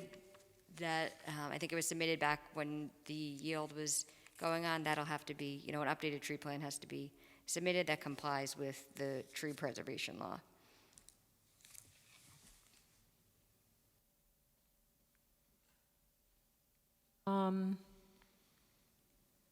Thank you, Ashley. Does anybody have comments? I'd like to understand what the purpose of the land being preserved for the Appalachian Trail is. The trail doesn't run there currently. It crosses Lakes Road further down. Yes. Do you know what the purpose of that is? So this was actually originally brought up during our Chester Planning Board meeting, which is part of that Meadow Hill Right. parcel that's over in Chester, that's over by Camp Monroe. They had originally asked about it because I remember them saying something that they were in talks with wanting to extend the Appalachian Trail to Camp Monroe, and this would allow them to provide access instead of going all the way around Lakes Road. This would allow them straight access to Camp Monroe. So there's a 50-foot wide parcel on this property and also our Chester property that's abutting this property. And that continues straight to Camp Monroe, which I believe they were planning on making part of the Appalachian Trail. I know there's a trail that runs at the top of the ridge line, and if you follow that trail south, it connects with the Appalachian Trail. So that's what I was just wondering, was there a planned extension? Yeah. And I guess just as a note, so the trail itself is managed by a public-private partnership. There's an Appalachian Trail Conservancy that is a nonprofit organization that's also connected to the National Park Service, has an Appalachian Trail Park office. And so it's those two entities together that seem to be in charge of the trail.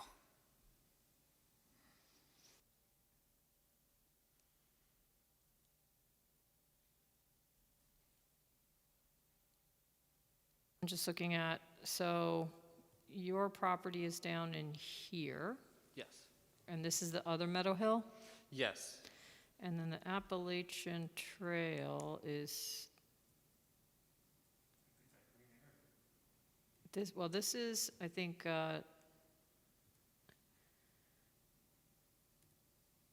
yep, so that's part of the federal lands that are part of the Appalachian Trail coming in here. You were talking about trails earlier. Yeah. They're showing one in here. Right. And then it just kind of, I think it probably connects in here somewhere. And then there's a piece of land that I think was part of Camp Monroe that went to the town of Chester. So going here and then this piece.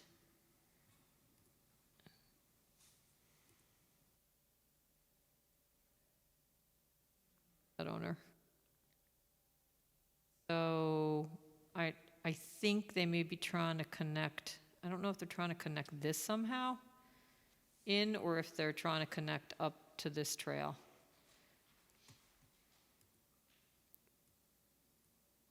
But we'll have to consult more with the town of Chester exactly what we're trying to connect to. And I know Don's been wanting to do this. As has Preservation Collective. And so right now, you're showing the little connection over here, right? Exactly, and it continues straight through that other parcel, and that, right where your cursor is, one more up, is Camp Monroe. Okay.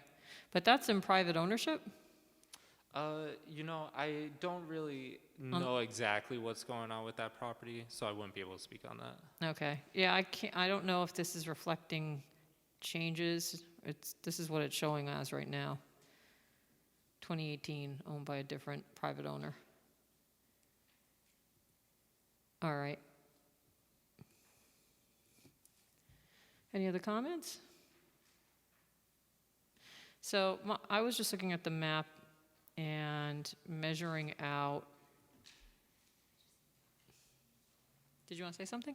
Just because I know the applicant had asked for a public hearing. Okay. So we've been talking about seeker. You need a complete seeker before you could schedule a public or hold a public hearing. Right. So there's some information still, obviously, that you need in order to make a determination of significance.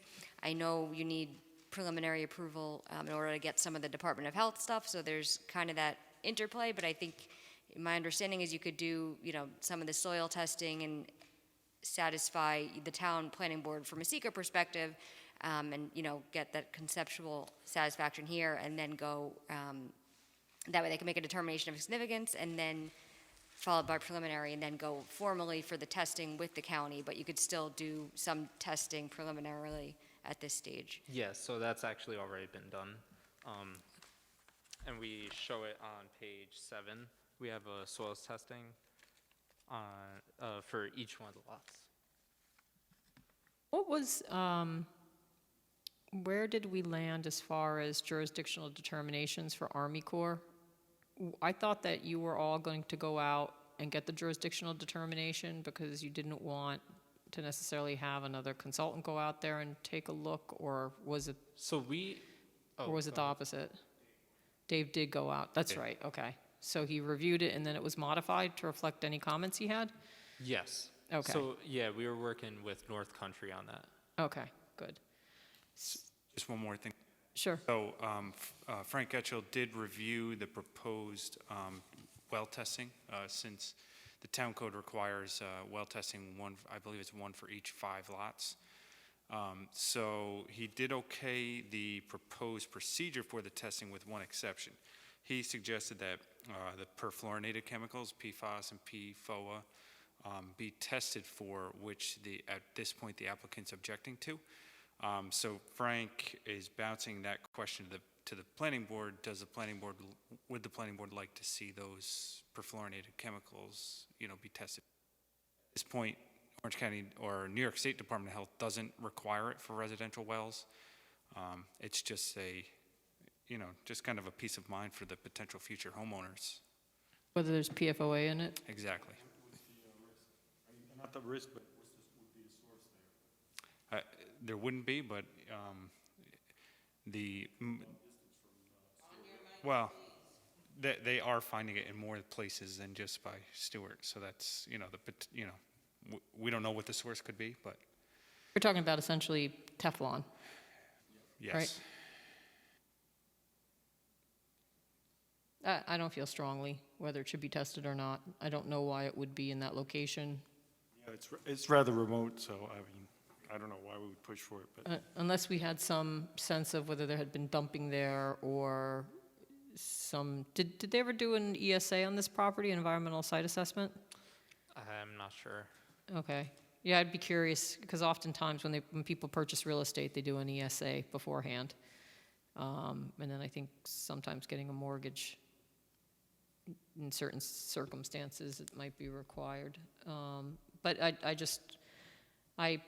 don't know that it needs to be done. If we were in a location where either there was suspected dumping and or closer to some area, non-commercial, that might use any of these types of materials, or where we'd be concerned about that, I'd feel stronger, but I don't feel strongly. Anybody else? Well, but across the street, this is adjacent to the old town of Monroe dump, right? Is that a concern? I don't know that it is. I'm just asking the question. He's a little bit, I don't know if there's a concern. I don't think they did any trash dumping there, but that does, that's a good catch, Jeff. Pat, do you remember from back in the day? I wasn't into dumps. However, You didn't hang I out will say, we would do, there's a 1/4-mile stretch down that road there that we drag race. So there may be rubber, but not necessarily, Yeah. I will say that there's your fire company very close. And, I would doubt that they would use any of that stuff that they use it to put out airplane fires or fuel fires, but I guess it's possible. I don't know. Any other thoughts? I mean, do people want it tested? I'd rather be safe than sorry. But I don't, Yeah, you don't know until you test. So what were the parameters that he was talking about testing for? PFAS and PFOA. He said the cost of the analyses are about $300 per sample. So That seems negligible. Yeah, Concerns here. I think we should do. I would then say, let's do it. Because I don't know that, so you have Henry Farm all around that area, but when they did their water quality testing, because of the landfill, I don't know that they looked at that because that's a more recent concern. Exactly, yep. So I would say let's do it. What do you all think? Get a consensus of the board? $100, I think we. Okay. Jeff shaking his Agreed. head? Yeah. Yes, I agree. Anthony, yes. Lisa? Yes. Pat? Yes. Okay. So, yeah, let's recommend that they do it. And if they still have objections, they can let us know. I was going to say that the two houses on lots 2 and 1, if I measure back to the right-of-way, it's about 46 feet, especially this one. So I don't know if we can angle it or push it farther back. And, I was thinking also if they need more room, because I don't know if you can move the septics at all. I know they're behind the houses.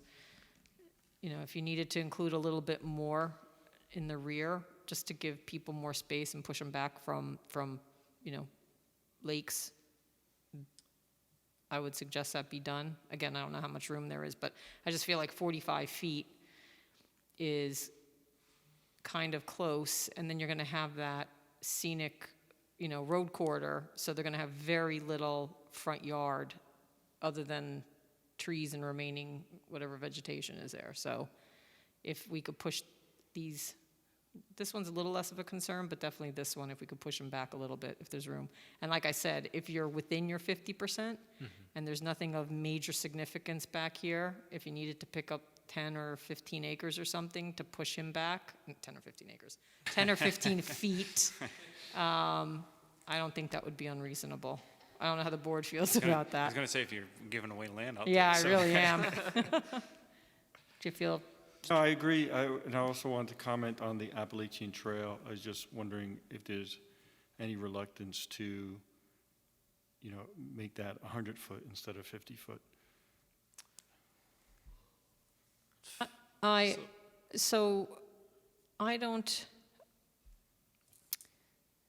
It still counts as conservation easement area.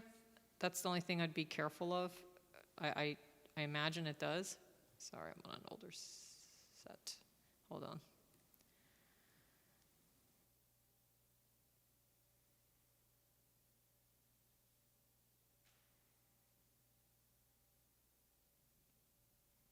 Feet. I think we have to be careful that can still be counted toward the 50%. And Protected open space can be included as a portion of one or more large building lots, or it can be contained in a separate open space lot. and it can be owned either by an HOA or one or more private landowners, a nonprofit organization, the town, or another governmental entity, as long as it's protected by a conservation easement. So if it's owned by the Appalachian Trail, the agencies that Jeff had mentioned before, I think that would still count as open space as long as it's protected by a conservation easement. So if we do have that there, I don't know that it has to be more than 50 feet. It's really to accommodate a trail, and it's going to be next to conservation easement area. Then the argument can be made, since it's all conservation easement area, in theory, you could make it wider. But It would however we support show. a parking area. Maybe it would support a parking area as well for the trail. Well, I think we need more information on what exactly is going on there for the trail. I don't disagree, but now we start to get into a situation where I don't know if that then counts toward the conservation easement. And the other thing is, if we're dedicating this, does there have to be a conservation easement on it? And would that entity be willing to accept a piece of property with one of our conservation easements on it? So the town doesn't necessarily have to be the one that holds the conservation easement. It has to be either the town or an entity that the town approves of. So if it's the Appalachian Trail entities that are going to own it and also burden it with the You could just have a deed restriction that they don't use it for anything for other than that purpose, right? or whether it's whoever's going to hold it that's acceptable to the town. It does have to, I don't believe the law as written allows for a deed restriction. It has to be an easement. So, which then gets into an issue because they can't own it, and also that'll have to be addressed. Okay. I think in concept, I don't have an issue with it. I would like to know sort of what's this interconnecting trail system, get a sense of that. And we just want to make sure that I would want to make sure that that property doesn't get flipped to some other entity. So either do protection through the conservation easement, whatever we have to do, it should still serve that purpose, other than maybe for a trail if that's allowed. Okay. Anything else? So I think we should probably just kind of come up to speed on what's been done. It sounds like the well testing still has to be done. Is that part of seeker? So that has to get done before seeker. So we just want to, maybe we could create a laundry list of items, a list of items that still have to be done for seeker to kind of get this moving. Speaking about seeker too, you do have the subdivision that really, I think you need to look at that as part of, rather to avoid, you can't segment your review. I think that's something you have to look at the overall impact if it's going to be, I believe it's the developer and it's part of the same, my understanding of. Right.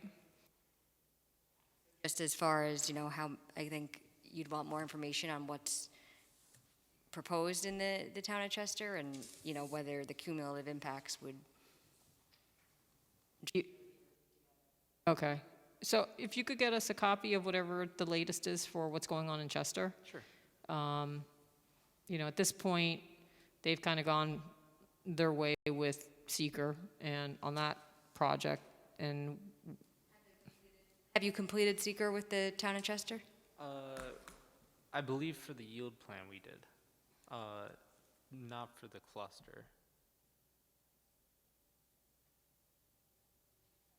do they have a cluster there too?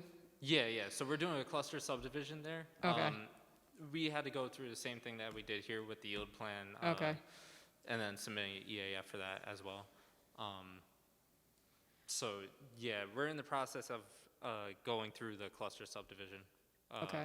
with them. I kind of don't know why the whole thing isn't being planned together, but I don't know if it's physically separated by wetlands, that piece from this piece. So for example, I don't know that you could get a road, to come out through this because of wetlands. I just don't know enough about that parcel, but maybe if you could get us a map. Sure. And actually, if you're doing both subdivisions, maybe you could kind of superimpose them on one plan so we could see the bigger picture. Sure. That'd be useful. Is there a road proposed in that? No, it's just driveways going to whatever road that is. I forget the name of the road. Similar to the, I think it's Camp Monroe Road. Yeah, it's very similar to this, just driveways going to the road. Yes, This is the parcel, right? correct. And so you're saying there isn't any road, it's just driveways coming out to Camp Monroe? Correct. Okay. And then majority of, it's very similar to this, majority of the rear portion of that parcel going towards where our 50-foot parcel for the Appalachian Trail is conservation area as well. Okay. In the well testing application information we got, Appendix 2 is a map of that project. Oh, We received that in our last submission, I think. so maybe you could superimpose them on one map? See how they Sure. tie together? Yeah, the wetlands? You were saying? The lots, the two Oh, subdivisions, two yeah, how they fit subdivisions together. Okay, yeah, Yeah. sure, that's no problem.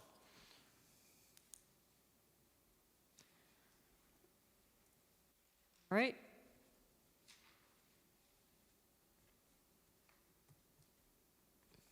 Okay, anything else?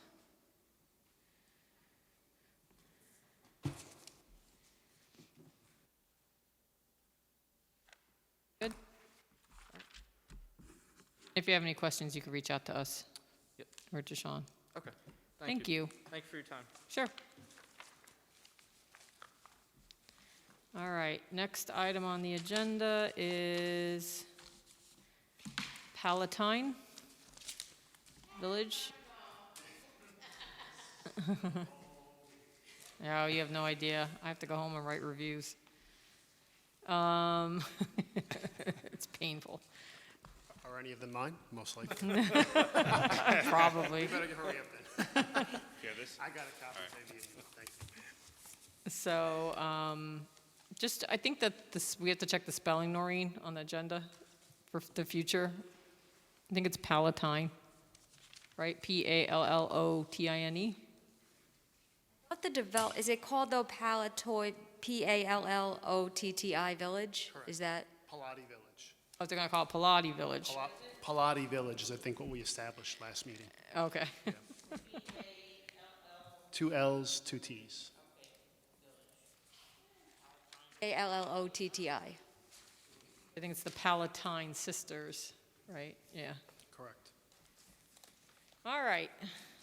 Why don't you give us a welcome, Yes. Good name to for the record, and Yep. then where are we in the Yep, process? Michael Morgante, project engineer, Palatine Village. So last meeting here, we had a few comments. Some of them were still dealing with a little bit of the building orientations, some articulation of the senior building, updated renderings, just kind of tightening up some of the small discussions we had as it related to layout, with the goal in mind at this meeting to kind of, I think, confirm the layout so that we can move forward with a more detailed engineering design to see how the site will actually fully be developed. We did our homework and tried to prepare a set of plans for the board's review. I think we addressed pretty much almost all of the items that were requested. We did update our site plan. That site plan now actually has an updated bedroom count associated with it. We took a look at shifting some of the buildings slightly. We added some more articulation to the senior building. Again, updated the renderings, updated the EAF with some of the comments that we had from the last meeting, and packaged everything up. We actually also submitted a habitat study. We also submitted a traffic study. It's worth noting the traffic study, I just found out today that Creighton Manning has had discussions with Anthony Troikiano at the DPW, and we're expecting a letter of essentially no objection from them within a week or so. So far they're in agreement with the proposed plans as shown as it relates to access, and at this stage of the game, they're not requiring us to prepare a traffic study. My understanding is that we have less than 100 trips generated, and that's usually their threshold for requiring a traffic study. I think we're in the upper 70s when both sites are developed in full development. So we also provided some information from our hydrogeologist. They went to the site with rourke well drilling, and they took a look at the 5 existing wells that are on site. I don't think I've ever had a project that I've had 5 existing wells on the site, but they took a look at that, and we're still a little bit in the process of fleshing out exactly how and what we're going to do with those wells. We're still kind of gathering some information on them. They did take a look at a fracture trace analysis to see if there was any fractures on the site. It doesn't appear that there will be, so if we propose any new wells, we'll probably be looking at trying to just drill some type of rock wells, testing them and seeing what the yield will be. I think that's a general summary of what we kind of had discussed at the last meeting and all the new work that's been prepared and provided for the board's review. All right, Sean, you want to start?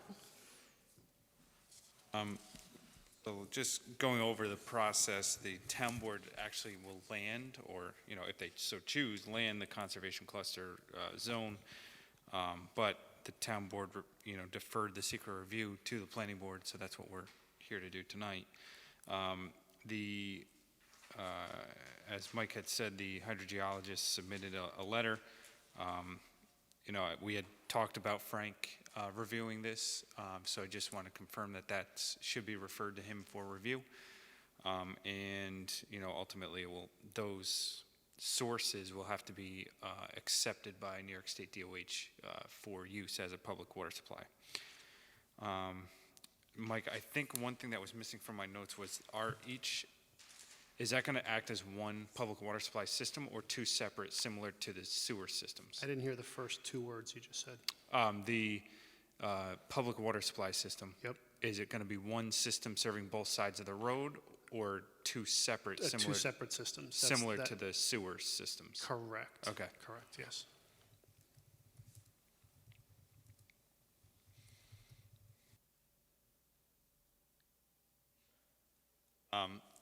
So then, Mike also submitted the previously or expired speedies permits for each of the wastewater treatment plants that exist on either side of the road.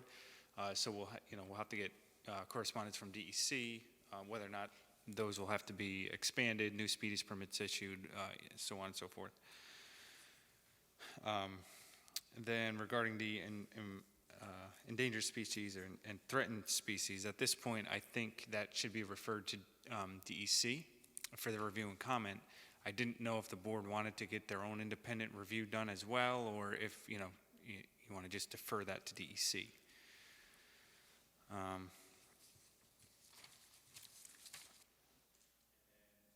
There are a number of wetlands on the site.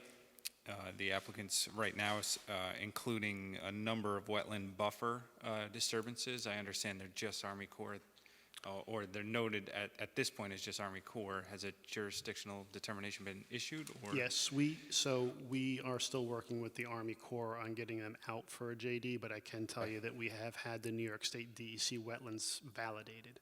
And we can DEC wetlands? The DEC wetlands, okay. But when Mike Fratz was out at the site, obviously he looked at those wetlands and those locations also. Okay. And this site apparently over the years has had several delineations, and he has maps that confirm that the wetlands that are on the northern site indeed are Army Corps wetlands. So okay. he had no interest in them. And so do you have that map validating the DEC wetlands? Correct. You do? I do. Did you submit that? Or? I have not yet. Okay. I have it right here in my folder, actually. Okay.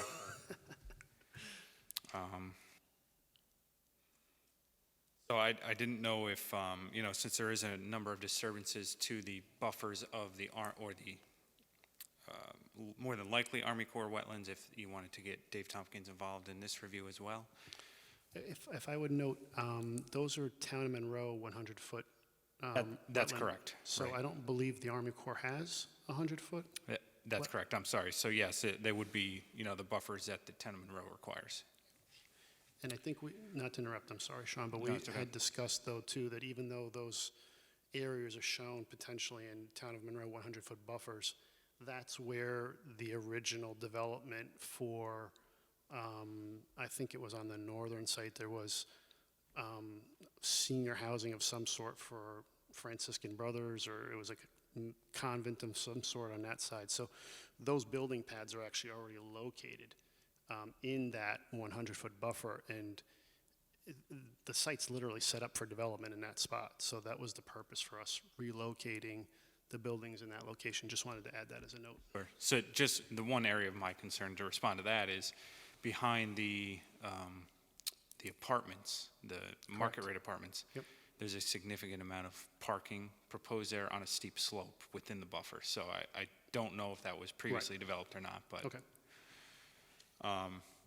And then, you know, obviously a SWIP will need to be prepared. I'm sure you're working on that.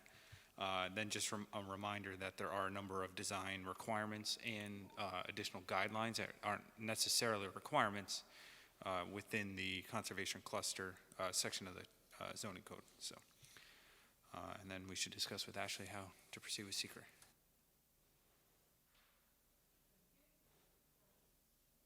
Ashley? At the last meeting in August, the board declared the intent to be lead agency and authorized circulation of a notice of intent upon receipt of a revised EAF. A couple of things had to be cleaned up. So we worked with Mike to get that, and then we circulated the notice of intent. I believe it was the end of August. So tonight you can assume lead agency status. I haven't seen any objections to that. I mean, seeker is really the main thing that you need to address, so I think it would be helpful if the board decided what other consultants you might need to bring on in order to help you with the seeker review. So, why don't we first assume lead agency then? We'll pass the resolution. So I'll make a motion that the Town of Monroe Planning Board assume lead agency status for this proposed action. Second that? Noreen?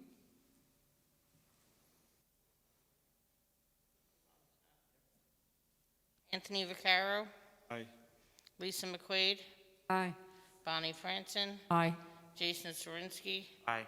Jeff Manson, Aye. Pat Shy. Aye. With that, the motion passes, so we are the lead agency for this action.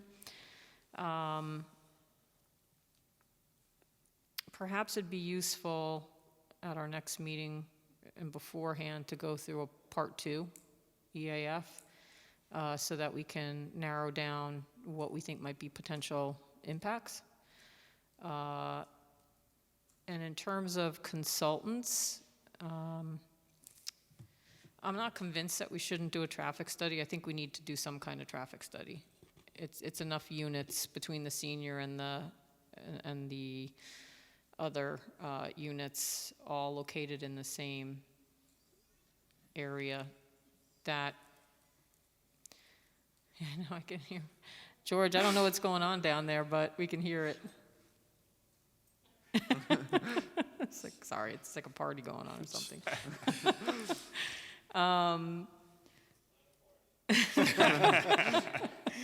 Thanks, George. So, I would say that we do need our hydrologist to review. I would recommend that we have our hydrologist be involved. I would recommend that we have Dave Tompkins come out just to make sure, you know, there aren't any kind of impacts and that the wetland delineations are reasonable, although it sounds like we may have some kind of determination or validation. I guess Karen will get involved for the landscaping. Would you want Dave to look at the ecological, the Yes. threatened species? Okay. Yep. And I don't know that there's going to be much on the northwest side of the road. It's really the south side where you have more land, actually. The senior housing development is up against. Who else are we going to? KRF for the traffic. Yeah, so do you have someone to do traffic, Michael? Who do you normally We use? started with Creighton Manning, so we'll continue using them for our traffic study if that's what the board's requiring. Yeah. Why don't you have them outline a traffic study of what they want with the intersections you know, I think that they're probably primary intersections. I don't know that we have to go, I don't know how far we have to go in the analyses, but I think at least Orange Turnpike and Harriman Heights Road is probably the one critical.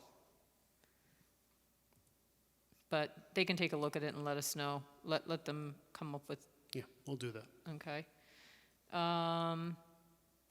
So we talked traffic, hydrology, ecology, landscaping. Anything else? Those are our usual outside agencies. And then I think we should do a part 2, again, to narrow things down. You'll be doing a SWIP for this. You know, that covers a lot of ground, the SWIP. In terms of the density, is the density maxing out what can happen on the whole site, taking into account any other activities there? I have a calculation, I think, on the master development plan, and it's maxed out at 178. I think we have 89 acres, point something and change, and I think we get a half a unit per acre, so that's where the 178 comes from, rounding down. I think that's what we're permitted, and that's in taking into account all the lands that are in control by the sisters that are kind of like in connection with the project. So really, because there's this big area behind where the senior development would go, that's basically open space. And is that going to be is there conservation easement? Is there any? Well, it's all a New York State DEC wetland back there and a buffer. So I believe the conservation code calls for like 60 or 65% open space. I think I'm providing on the calcs on the sheets a little over that. 67, 68%. Does the law talk about how it will be retained, or if it should go via easement, or? It does. Okay. And so, but we haven't gotten to that point yet, because I need to kind of flesh out the plans a little bit more and get a grading plan together to really see what we need and what we don't need before it also calls for a subdivision to occur, and this project will need that. Okay. But apparently the code says that it's actually a part of the final process. It's like one of the last things that we'll look at as a part of what we're doing right now. So there will be subdivision lines placed on this, because we have to separate the southern parcel from the convent at some point. Furthermore, it's a little too early to put a lot line down on a sheet of paper anyway, simply because where that lot line will go between the convent and our parcel, we're going to probably need to drill some wells in that location. So it's important for me, in order to really move the project forward, again, to try to establish the concept plan that we have here that I can use to move forward. I can start to prepare my grading plan, my SWIPs, which will start to dictate to me where my wells will go, where my property lines will go, and all that kind of stuff. Part of the reason I'm asking is that we've managed to acquire a lot of nice open space in town ownership. And, you know, we have many parcels where trails connect to trails. And, you know, I was just checking to see the ownership here. Obviously, the golf course is here. This is PIPC land, this parcel. This seems to have, I think this might have something on it. I'm not sure what this is.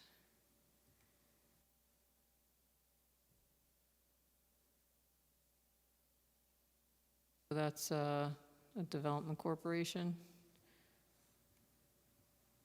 But I'm just trying to see if there's, again, if there's an easement on here, or what we might be able to do. I could speak to what the code says, and it is 65% of the total gross lot area has to be preserved as open space, subject to conservation easement in favor of the town of Monroe, and/or acceptable alternative land trust or dedication to the town of Monroe, County of Orange, or State of New York as parkland. A dedication. And then it does prioritize the area to be preserved, those areas that are most constrained by sensitive environmental resources, areas of high conservation value, the portion of the site furthest from existing village boundaries, and areas currently used for agriculture, which that would, I think we'd have to also consider is that if there's such dedication, like with the cluster development, when you set aside the open space, that doesn't count as recreational land, or it does not go toward fee in lieu of recreational land. I don't know what happens with this particular type of project, because it's not a cluster. But we have a town soccer field proposed.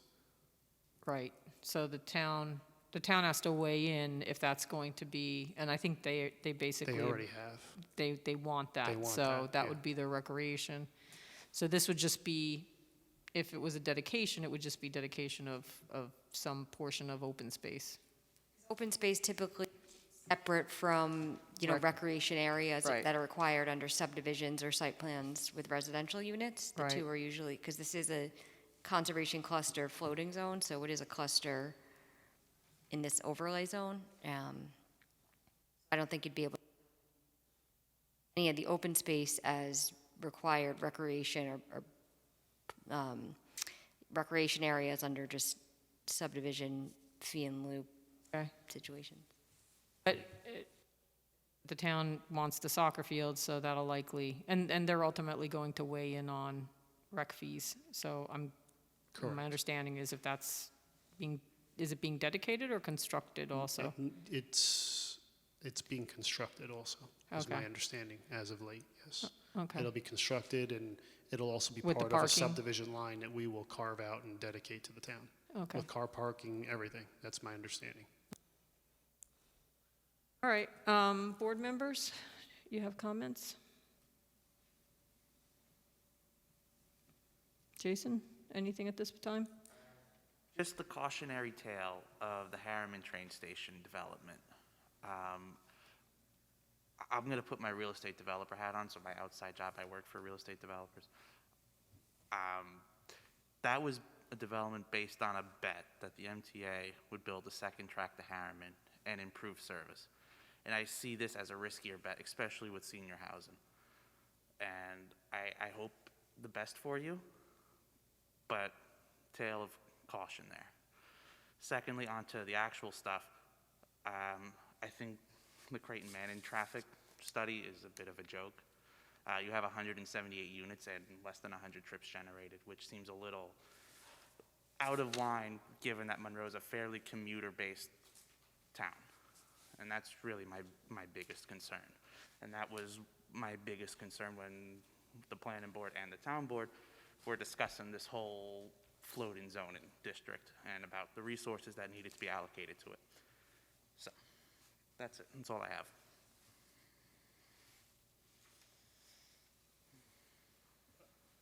Just in general, I know you're looking for feedback on the concept. In general, in broad brushstrokes, there's a concept I'm in favor of, and don't feel like there's a lot of significant modification that needs to be done from what's being proposed, even at this point. Thank you, Jeff. I don't have any other comments other than what I already raised at the moment. But I would like to kind of get the seeker process organized so we can kind of have a detailed list of what we need so we can finish this up. Sure. I think I could leave this meeting, probably go forward and prepare more detailed plans, which I think I can probably resubmit to the town for a future meeting, which will probably help us do the part 2. Does that make sense? Yeah, real quick, I'm sorry. As we're talking, where are we with SHPO? Tracker Archaeology is in the middle of doing an archaeology study right now. I actually just got a phone call from them earlier in the week. They're working it out right now. Okay. Yep. Sorry. So your offer again, could you repeat it?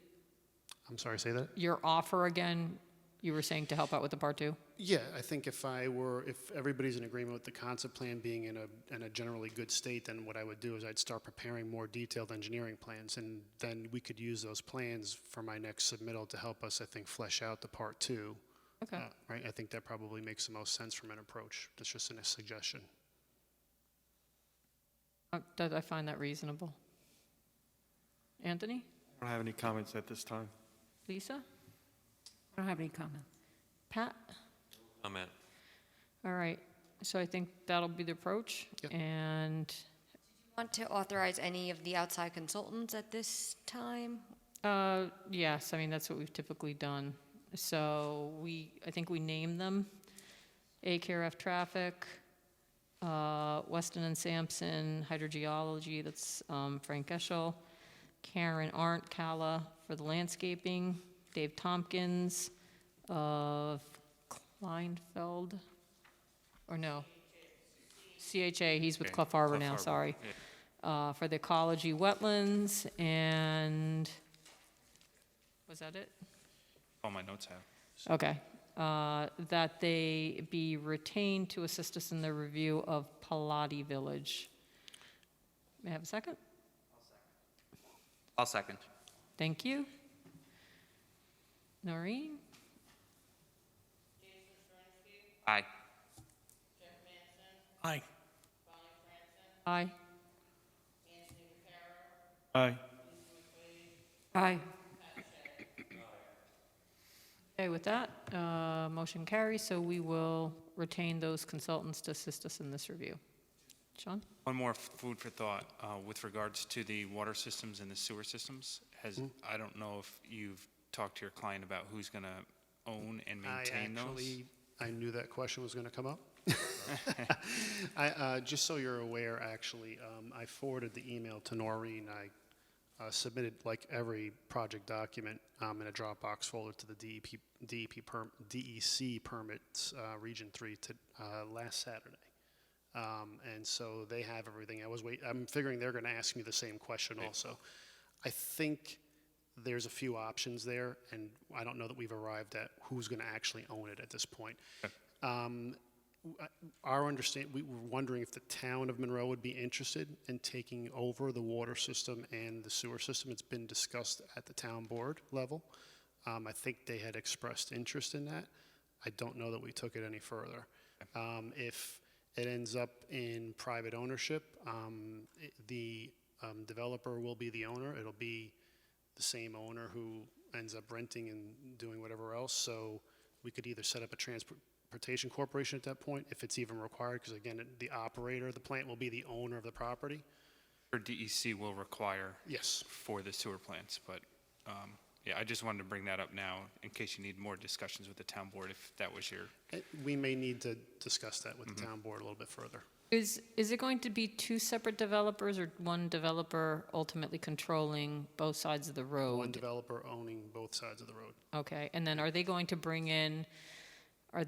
manage the properties too, or will they bring Yes. in someone to manage senior? Let me check on that. That Okay. I'm not 100% sure about. Okay. Yeah, They very well may have someone manage it, but they will be the owners. Okay. All right, anything else? I think that's it for this evening. All right, well, thank you very much. Thank you. Have a great night, everybody.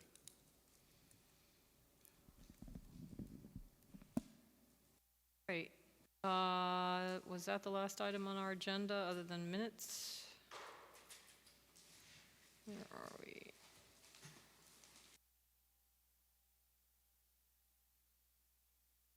Right, so, Sean, Ashley, anything we should be aware of before you head out? Okay. And I think, so if you want to head out, that's fine. You're welcome. I know you don't want to stick around for minutes. Right. All right, so let's see who's here and what we can get approved for minutes.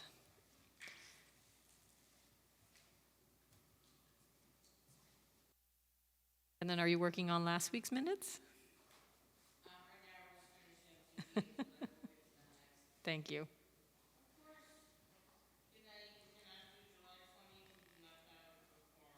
You do not have a quorum?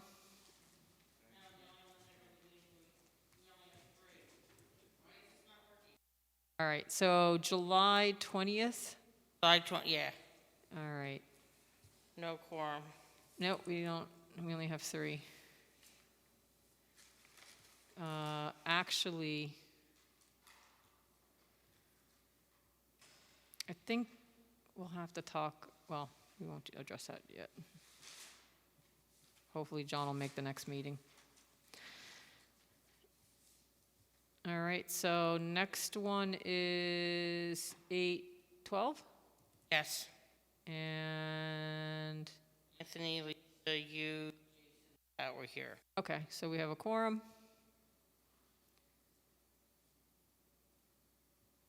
Did anybody have any comments? I'm hoping everybody got a chance to look at this in advance.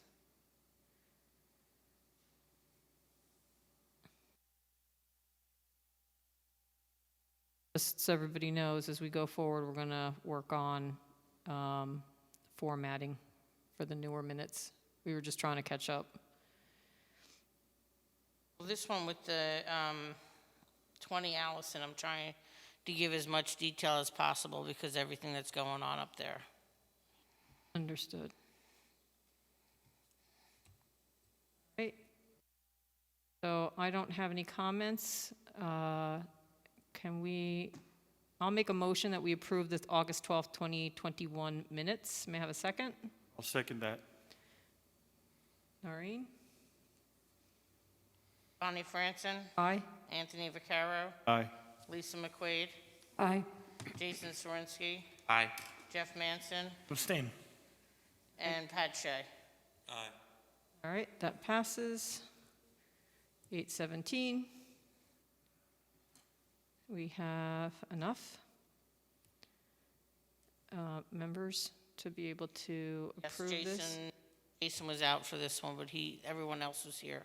Okay. Well, John wasn't, but Did everybody have a chance to take a quick look at this? Yes. Yeah. All right. And so with that, I'll make a motion that we approve the August 17, 2021 minutes. May I have a second? I'll second. Okay. And Noreen?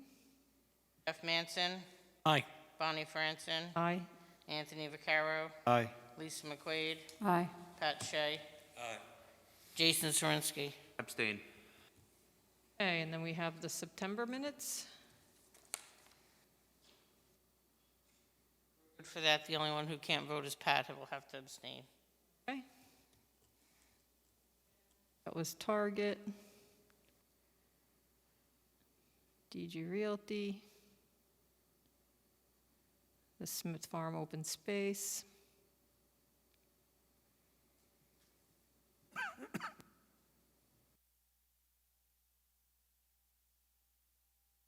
Or we discuss some minutes. Again, I'll make a motion that we approve the September 9th, 2021 minutes. May I have a second? I'll second. Noreen? Is that Jason? Yes. Yes. Thank you. Jason Sorinsky, Aye. Jeff Manson, Aye. Bonnie Franson, Aye. Anthony Vaccaro, Aye. Lisa McQuaid, Aye. Pat Shea. Abstain. You all. And I think that takes us to the end there, right? Does. All right, anything we need to discuss before we disband for the evening? Yeah, I happened to be talking with Carrie Scally from the Planning Federation, and they're trying to put together a set of winter webinars, but don't necessarily have anything planned for the fall, just as far as training goes, because I came across that information today. Thank you. Do you have an idea of what Ashley was going to present? We were thinking of possibly November. We could start the meeting earlier. Not when, but what? Oh, I believe it was going to be on Seeker. Oh, okay. So, That's what you decided. yeah. So. Only have the one November meeting. Yeah, so I think it depends on what ends up on our agenda for November. So it may make more sense to do December, and then I think we all have to have 4 hours annually. So if you don't have them, start looking around. I know there was something sent today from Noreen, right? For an opportunity. And just let us know, because unless it's a New York Planning Federation kind of sponsored event, if it's and a Planning Federation event generally are acceptable. If it's other types of training, we need to get sign off from the town board, because they ultimately determine whether it qualifies. So again, just remember you need your 4 hours. If you have any questions or don't know how many hours you have in, just ask Noreen. She keeps a table, a spreadsheet of that. Only one who's even close is you and Jeff, because you have carryovers. Yeah, I haven't seen, Jason has one or two in, and Pat has one or two in. okay, I don't think I have anything from Anthony, Lisa, or John. okay. Okay, so please endeavor to take some classes. Like 3 or 4 of them over the last winter, so. I don't know if it carried over, but make sure with Noreen you have all Had your. more than 4 last year, then it carried over. I'd have to look at the list. Oh, well, I mean, for like 2021, so are we going into 2020? So we need the 2022? 4 for 2021, and then come I know. 2022, we'll need the 4 in 2022, right? Yeah, Yeah. January to January. Yes. So if you think you do have something that hasn't counted, talk to Noreen. I know I signed up for quite a few of them, because they had a whole series. Right, but you have to get me the certificates, whether you signed up, but I need the certificates showing it. Okay, maybe I didn't realize that they don't go to you, so they go No, to me. I don't get anything unless you send it to me. All right, so I'll have to look through my emails and find those certificates. Mm-hmm. Thank you very much. Yep. All right, so with that, I will make a motion that we adjourn the meeting. May I have a second? All in favor, say aye. Aye. Any opposition? With that, the meeting is adjourned. Thank you.